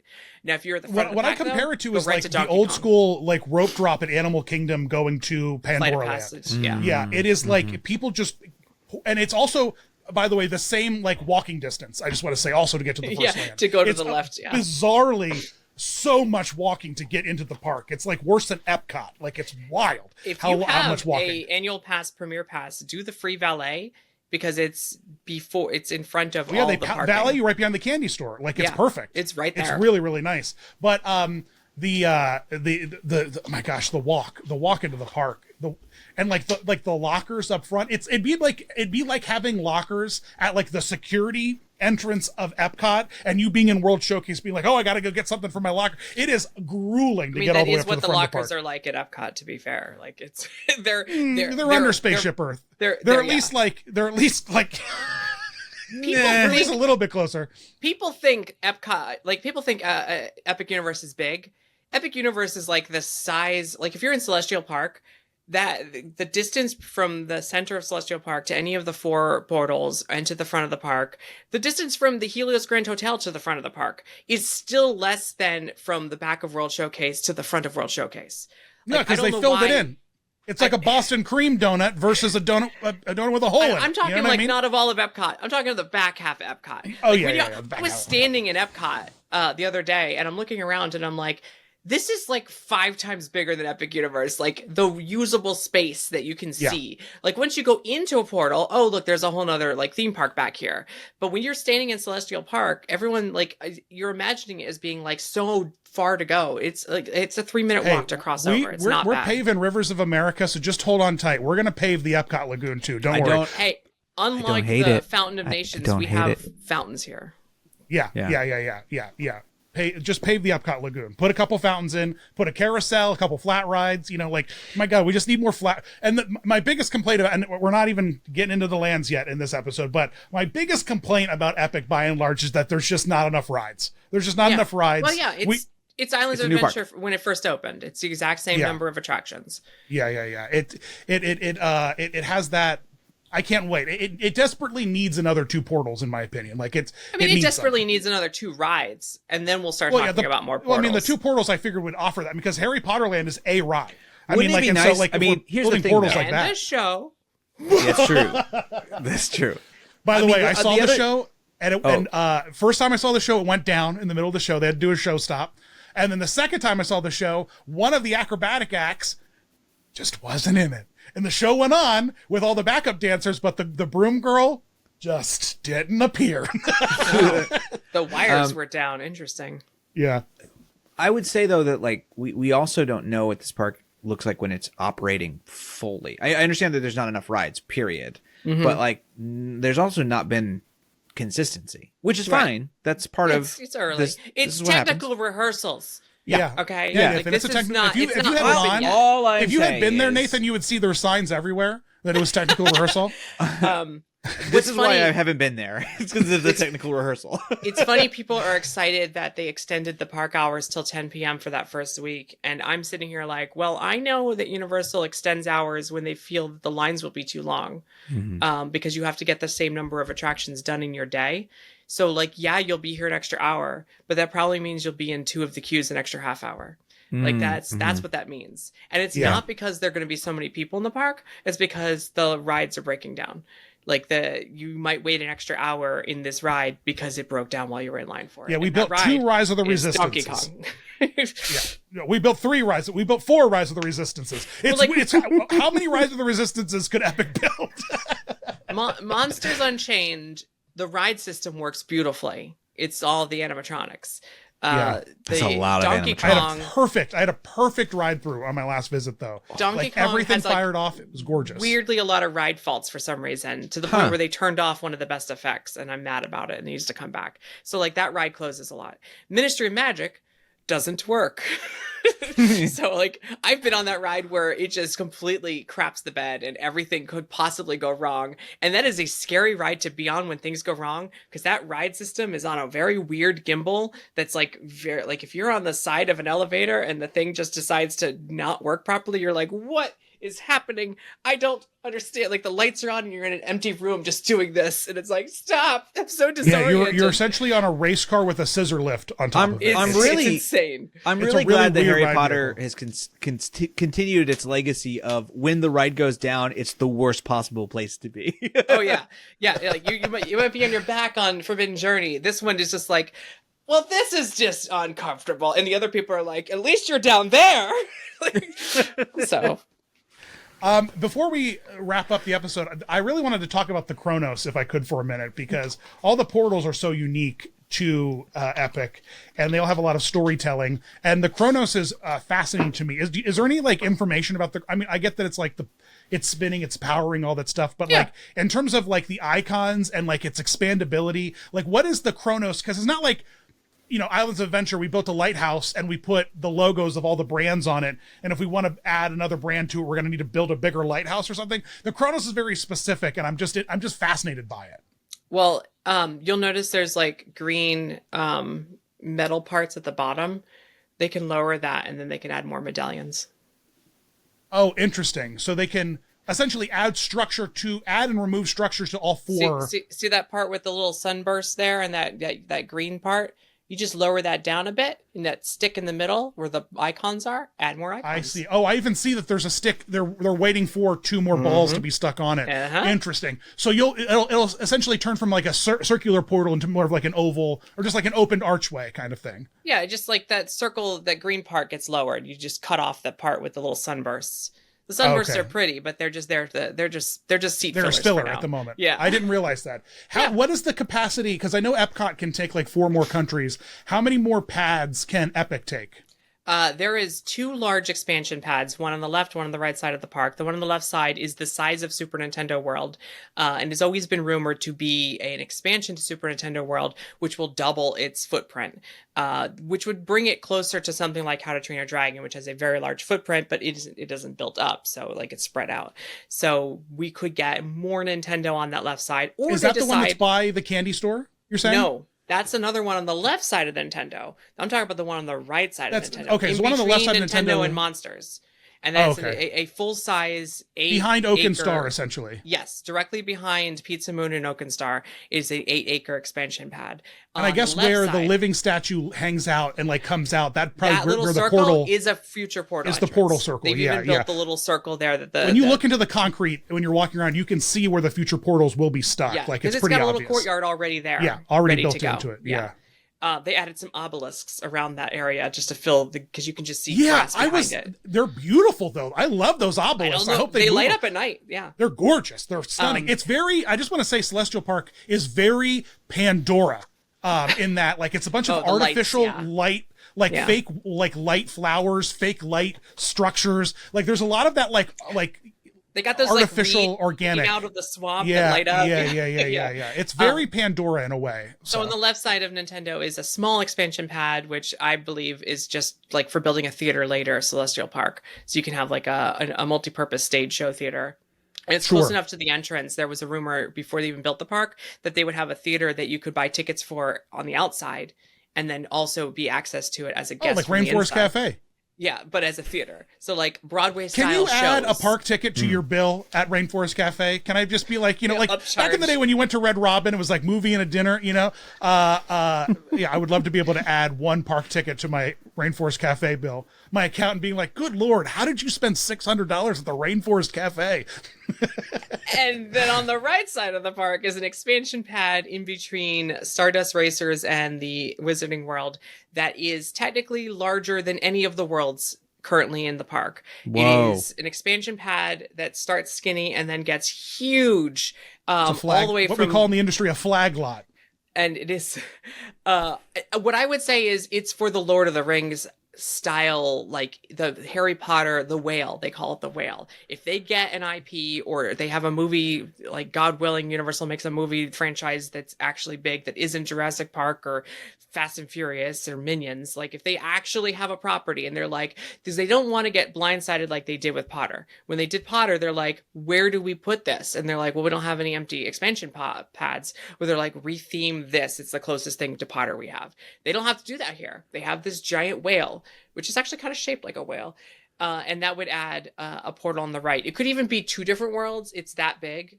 Wow. But it only technically has one entrance. I think it's like 20 acres, 22 acres of space just in one expansion pod. Oh, I just Googled it. It's like the size of 2 lands. It is like the size of 2 lands, yes.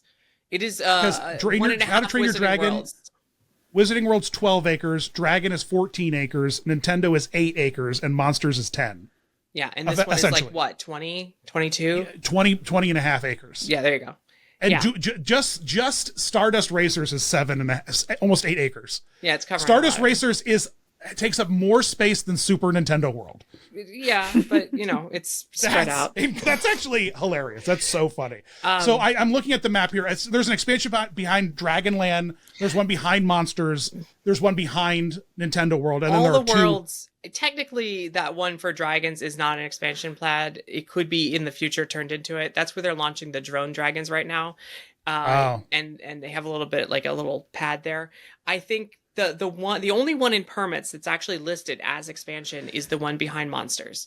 That is earmarked for a separate attraction that was being designed early on, and they just put it off till later. What was it, out of curiosity? Because Monsters is such an interesting land to me because it's so beautiful. It's like a mullet. It's beautiful up front, and then when you get to the back, you're like, what the hell's going on back here? Well, like it's so empty in the back. I heard it was now let's see if we have different stories. I heard it was a Creature from the Black Lagoon. Yeah.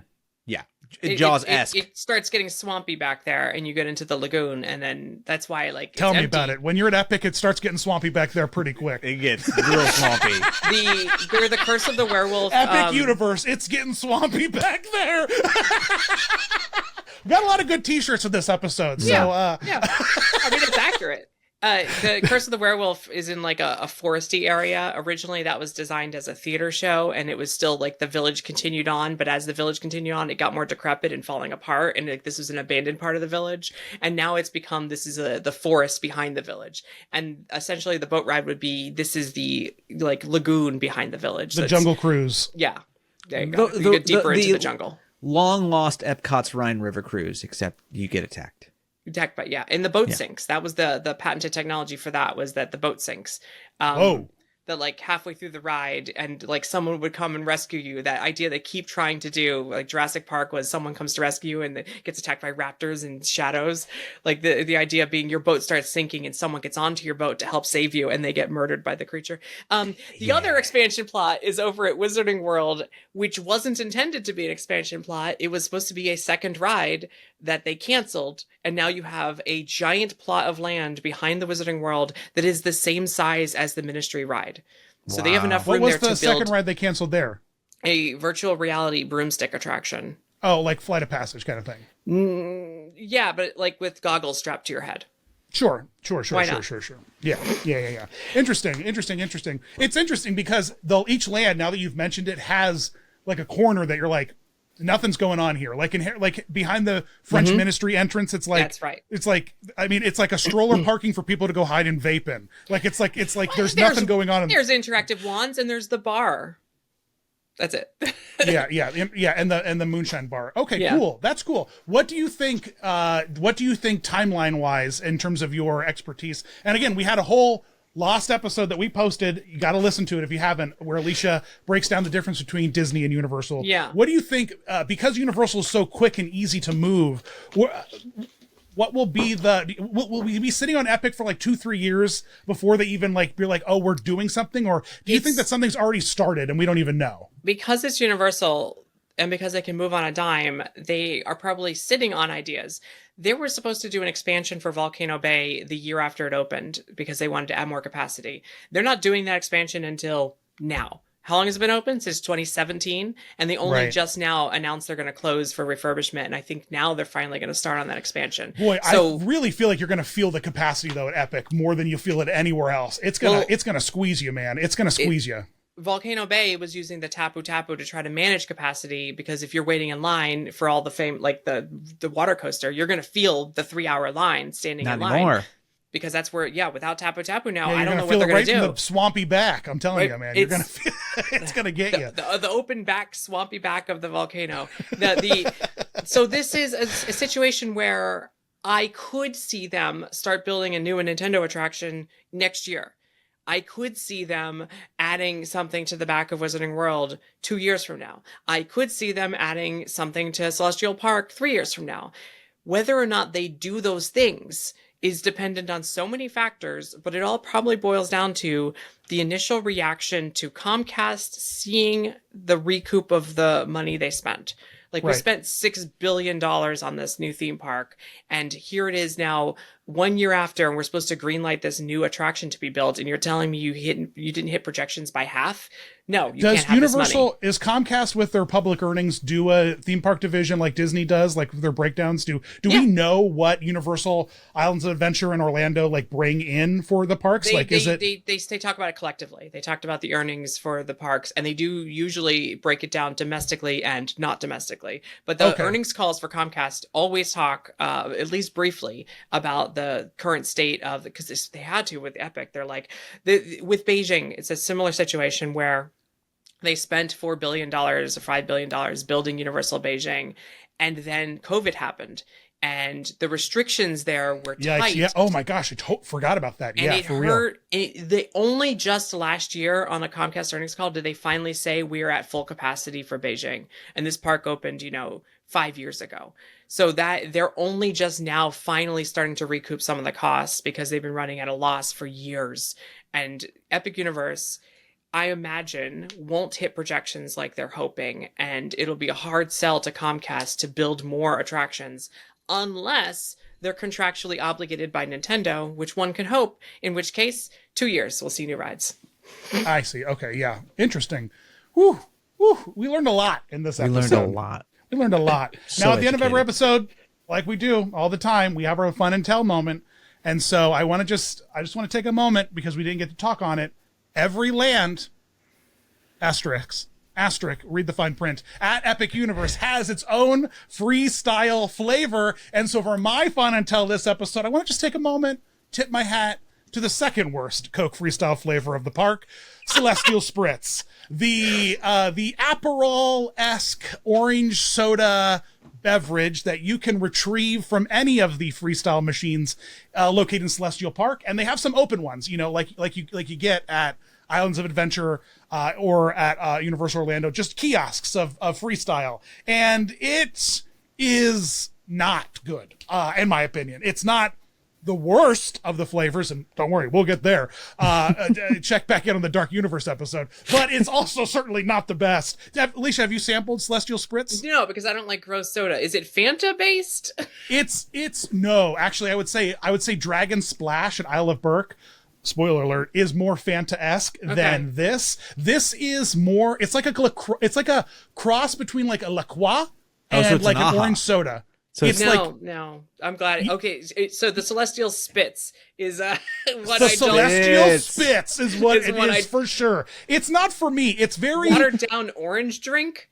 Yeah, that's kind of what it is. What I was making for Haley all our vacation at Disney last week. She got her own resort cup because she kept wanting our resort cup, so we had to buy her own. Next time we'll just bring one that's not activated and fill it with apple juice. But I wanted to get her a drink, and I'm like, what doesn't have caffeine or too much sugar? And I was like, you know what? Orange Minute Maid, just the actual like juice and water. Yep. And that's what I gave her. So that's what you just made. You made orange water. Effectively, it is orange sparkling water. Yeah. It's not great. But I'm telling you, man, I'm chasing it like I'm chasing the dragon. There was a Coke Freestyle flavor like in 2018 called Mistletoe for Christmas that was the greatest.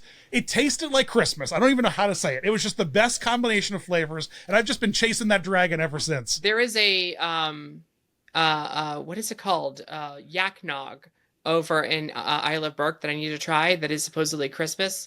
It's like eggnog, but from yaks because it's Isle of Berk. Listen to me, theme park makers. Stop giving me strange beast milk to consume, all right? I don't want to drink from the boob of a yak. I don't want to drink from the boob of a sarlacc or whatever the hell is making blue and green milk. Please stop milking Jedi things. Hiding in the galaxy, you're gonna drink what you can stop get your hands milking. on. I don't want to drink Igor's milk. I don't want to drink Donkey Kong's milk.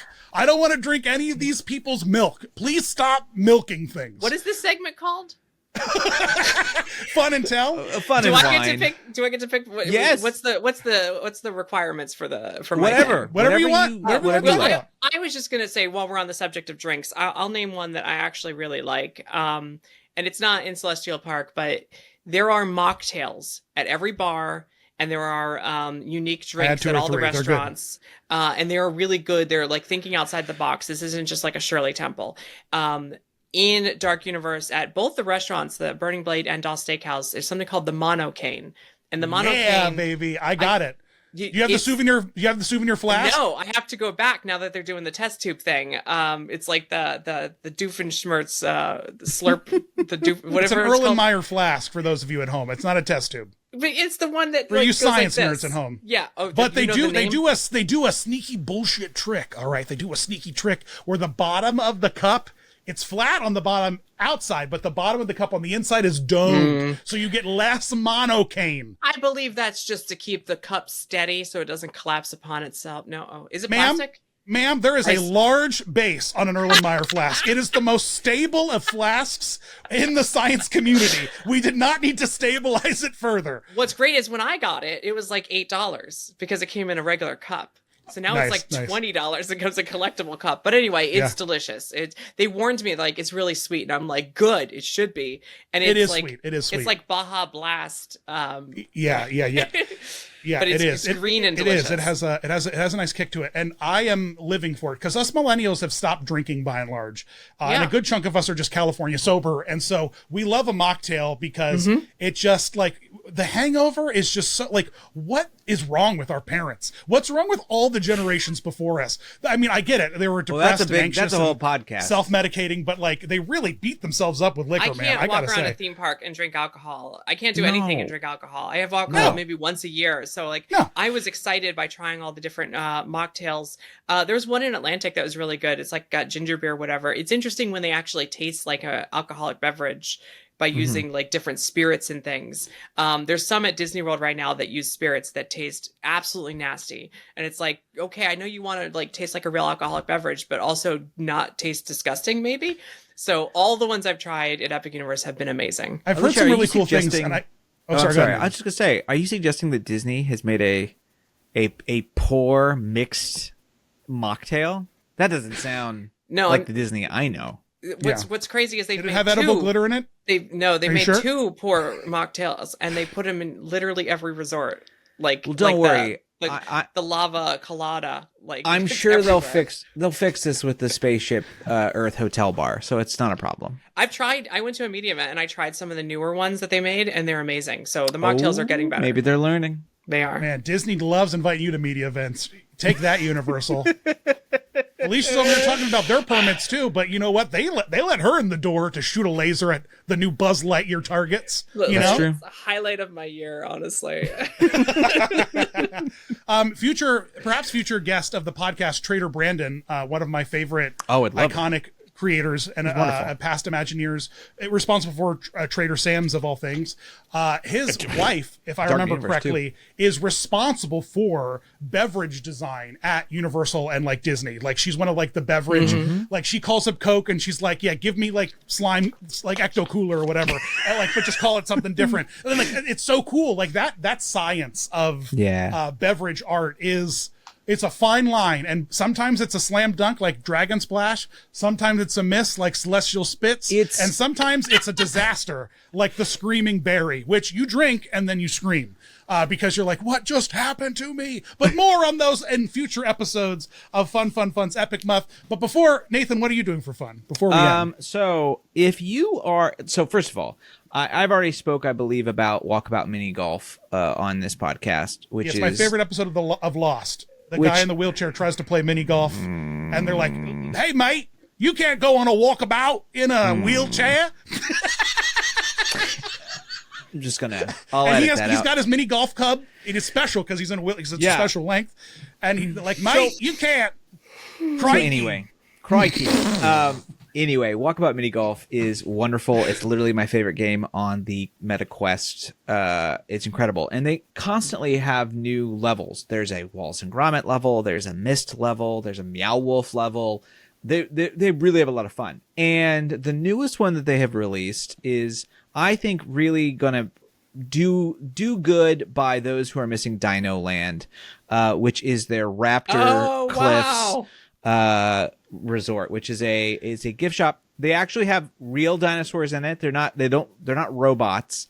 And they just kind of are there and they hang out, and it is sort of like Grizzly Peak meets Dino Land a little bit. It's a little more That's fun. That's Northern really California. It's like if a roadside attraction was real. Yes. Nathan, email these guys. Let's try to get these guys on the podcast. Let's talk to these guys. I would love to. They have, and it's really, really cute because there's a gift shop in here, and it sells fudge.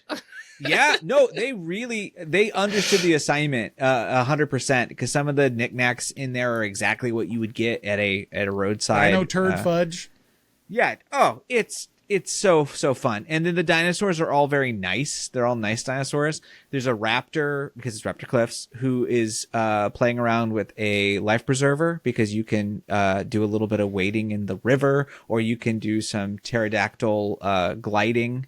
These are all things that are happening in this roadside attraction as you play mini golf around it. So you can tell that someone was clearly a theme park fan when they put this together. Well, the designer of a lot of these walkabout courses is a former Imagineer. So let's get him on the horn. They love to talk. Boy, howdy. I'd love it.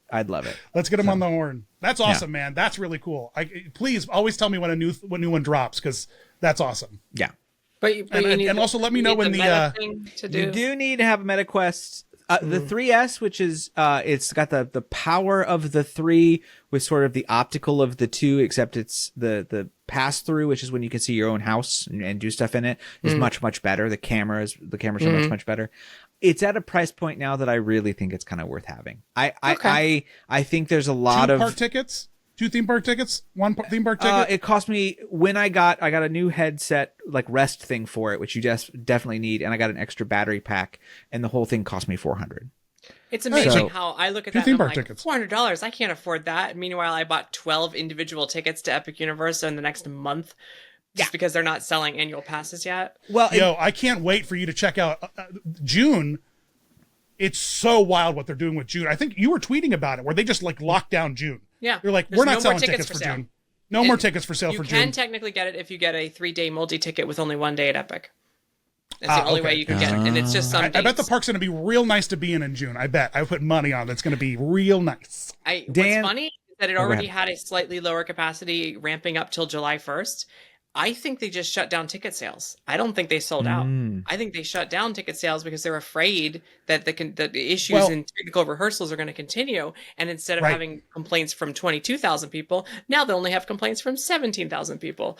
Right. Yeah, absolutely. There is definitely that. And I imagine if they like get like they feel more sure with themselves and like the buzz is there, they can do a whole thing like, oh, we're releasing new tickets for they can but it's easier to backpedal than like, you know, like plan ahead for they may be selling inevitable... tickets at the door the day of more than they are now because they'll know that day whether or not I just have to wonder, are they going to Batu Epic or will they Pandora Epic? Because there was that like very specific, like Batu was empty for the first year it ran. Like people were just afraid to go. They're just like, I'm not open going. either. Like, are you talking about Disneyland? Because at Disneyland they blocked out like annual passes for a while. Yeah, but even at Disney World, Disneyland was a big attendance failure. They But didn't even at Disney open World, up Rise of Resistance with Batu, so there wasn't much reason to go back. there wasn't. well, hey, there's a whole restaurant in Celestial Park that we're opening Epic without. So I mean, it's pretty comparable, I think.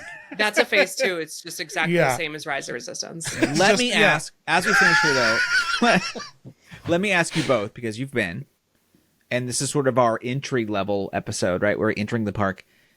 Is it worth truly, like, unless you're a massive person nut fan, is it worth going in this first year? Do you just, because I'm at this point, honestly, I'm going to have to make an effort to go down there. I'm part of the Themed Entertainment Association, and I'm going to guess that either in mid-March or mid-October of next year, one of our conferences is going to be for Universal, and I'm going to get backstage. So I'm just kind of waiting. But what do you guys think? Is it really worth for the traditional normal fan? Because the ones who are going to pay up front and then they're going to be like, oh, I didn't get what I thought I was going to get.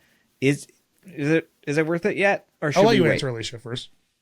It's a weird thing where like even casual fans who have gone to a preview, like I know people who are family of team members and wouldn't have gone or paid for it anyway, and they went, and because it's lower capacity, maybe they had an amazing time. They're like, this was a magical experience. Like I didn't expect to like this so much, or like these rides are really high tech. A free ride in. Public. Yeah, right? No, it was free in. If you're paying $170 per person for a family of 4, maybe you'd think a little differently.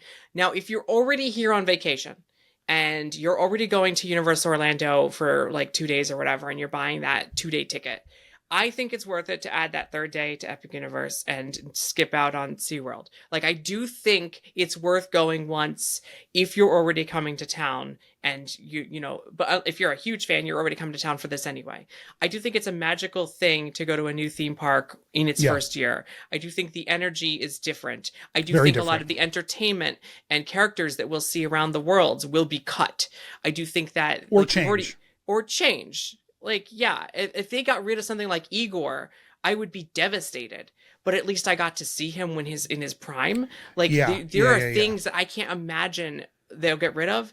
But also, I know the history of theme parks, and 10 years down the road, everything could be different. That's a lot of Vikings. That's a lot of Vikings walking around. And they're all amazing. Like, Rough Nut and Tough Nut are the most entertaining thing. You can talk to them for hours. They're so funny. I actually don't think you're going to have a problem with Harry Potter Land or Isle of Berk with walk-around characters. I believe that both of them will stay because they have an anchor theatrical show to support the round of character building and, like, character staff. Yeah, but, like, Aurors walking around and, like, undercover wizard cops aren't doing anything for me.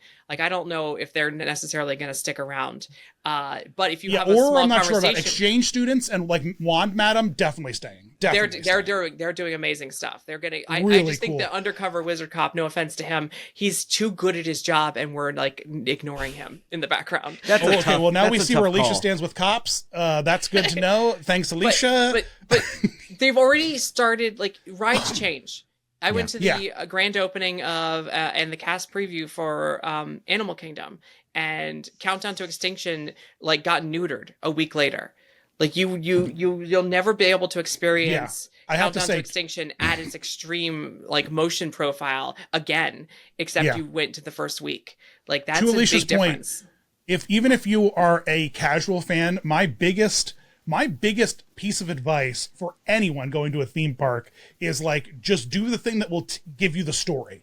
Like, go do the thing that is going to like leave you with a story. Cause that's all going to these things is for you to like leave with memories, leave with experiences. And, I wouldn't tell anyone not to go in its first year for a lot of the reasons Alicia labeled, but also even if you got a big family and you're down there on a trip solo, having like the context of the park, how it's laid out, what everything looks like, where everything is, like walking around it. You get to be the ones to go back home and tell everyone we went to this new thing.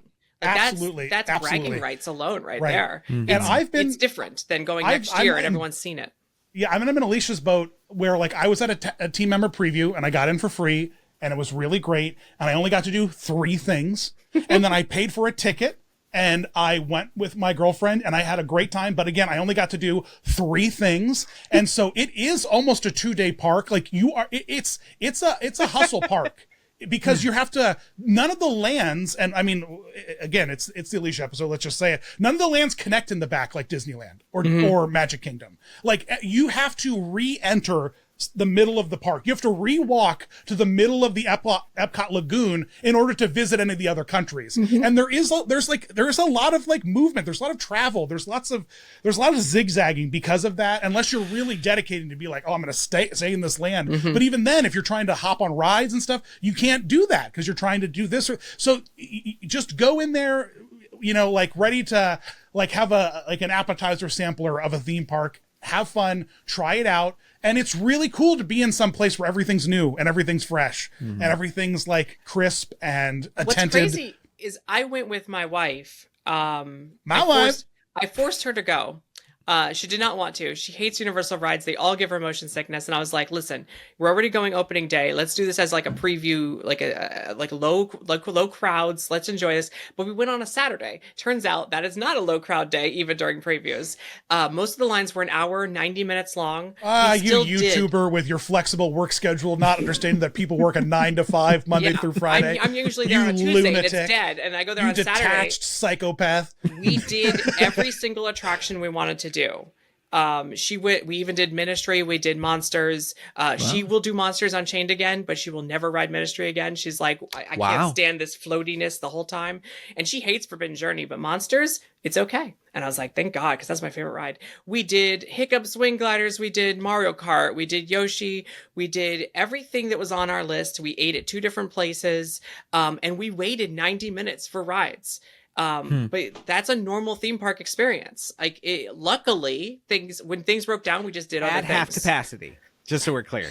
At maximum half capacity, yes. It was a 10,000 person day instead of 20,000, which is what we'll probably see in July 1st. I just gotta say though, like when Monsters Unchained is up and running, it eats people. It's like the Haunted Mansion. It does not stop. We even went back and single ridered it and did it again later. Like, nice. And it is nice. It's nice. And also when they're like, don't do the single rider, you'll miss the whole queue. Not really. You get the whole business. You get most of the business. You have to do the pre-shows first on Monsters Unchained, and single rider skips them. You have to do the first time. The first time. Very important. We are in agreement that for all rides, the first time you do it, you must do the whole queue, right? No. You can skip every queue in this park except for. I know. Mario Kart's queue is quite fun. It's really enchanting, I think. In my opinion. I get so bored in that. And I like the Circus Arcanus. The Anus Circus has a great. I love that. I believe you mean Arcanoe. Art Oh, canoe. is that what it is? Yeah, it's art canoe. The circus That is anus? a good cue. Okay. That is a good cue. It's a great cue. Ministry is there are some really great Ministry cues. is the best cue in the If history you of can theme hop parks, on, let's be and honest. it's crazy I'm even saying this, but if you can get on these attractions between a 35 and 50-minute queue time, it actually times out for you to have a really lovely queue experience in most of these e-ticket attractions, which That's the great. story of the attraction is being told, by the way. Yeah. Like it's great. not even, it's like more so than even Rise of the Resistance. Like you have to pay attention in Monsters Unchained to to really understand how she got to where Victoria got. And, you know, Mario Kart, you paying it, like you're watching Bowser build a Mario Kart, track. It's really some really fun stuff. But man, if you get stuck in some of these queues, my God, I'm so sorry. R.I.P. I can't believe you only did 3 things. Were you just enjoying the vibes half the time, or were all the rides closed? I mean, when I was down with Nina, the rides were just closed. Like half the rides were You just closed, had a and bad then day, it rains, and Nintendo Land shuts down, and like all the characters go away, and it's you guys are really making a case. During going. previews, it's been opening at 11 o'clock and closing at That's true. 8 or 9. So like it's still not a full day. Yeah. We haven't had a full 12-hour day yet. That's it's been 10 hours. Crazy. We're just now tomorrow or the day after tomorrow. It opens at 9 for the first time ever. Can we also, because this is going to be what? This is coming out. I'm trying to remember the exact date. The park opens the 1st, and this comes out. No, it comes out. The park opens. Park opens the 22nd. We got 9 days. I'm so sorry. My brain is absolute mush. Okay, so this is coming out. We will have had some understanding of how opening went by now. Yes. And my guess is we should just say none of that matters, because I feel like so many people are going to get the wrong idea when this park officially opens. They're going to be like, it's a disaster or some nonsense, when they do this every park that opens, period. We'll see if this pans out, but I have a theory. Having gone to the last week of team member previews, the rides were shutting down constantly. Every little tiny excuse to shut down, they'd shut down. They'd work on a problem as it happens. Yeah. Usually, they work on problems overnight. You know, they log down like, oh, this isn't working. Oh, this isn't working. But that week before guest previews started, when it was team members still, but it was the end of team member previews, it was hell. Everything was closed. Like any little excuse. That's the week I went, by the way, the one I went for free. So that's why I only got to do 3 things. There you go. But the 2 weeks before that were amazing. And I think what happened was the guest preview started that Thursday. This is the first time annual pass holders were there. And PR wise, you want to make sure everything is working on its best behavior. So for 5-6 days leading up to that, hell on earth. Then first day of guest previews, perfect. I was there. Every ride worked perfectly. Nothing was shut down more than half an hour. And that was like one ride. It was the best I've ever seen it. And then as time has gone on since the first guest preview, things are starting to close for 3 hours at a time. And you're like, what's going on? Ministry literally closed for 5 days. What's going on? May 22nd? I bet you everything works really well. Somehow, all of a sudden, nothing's shutting down. And it's like, well, because they won't shut down for every little detail, because they want to make sure they have good PR that opening day. So my theory, opening day has good PR. It'll still be busier than it has been in previews, but not as busy as it could be had they actually been greedy and sold all the tickets. I think we're still going to be much lower capacity than they want to be to make money, because they need the good PR for that first week. They want it to look open and easy, not cramped. Yeah. They want it to. Because especially if the rides are like dumping queues out into the world, that park's going to feel crowded easily, because there's only 6 rides. So not much ride-wise. But, well, there you go.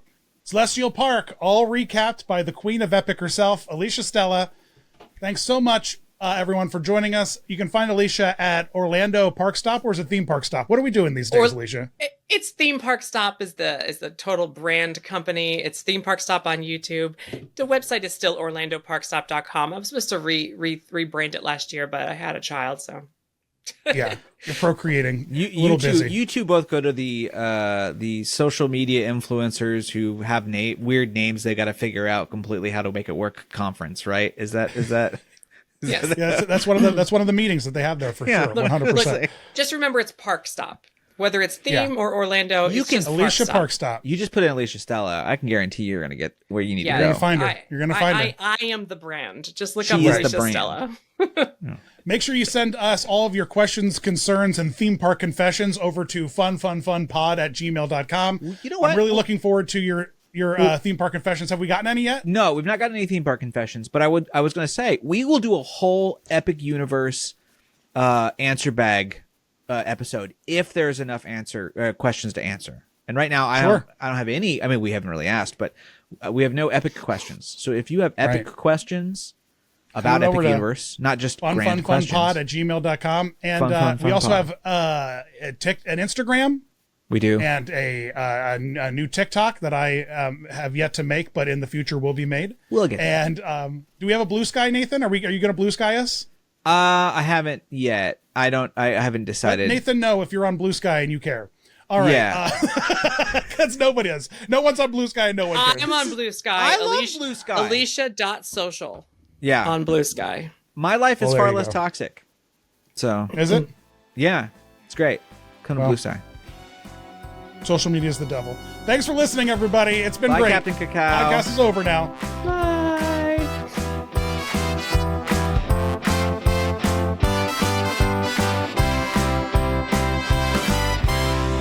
This has been a production of 710 Media.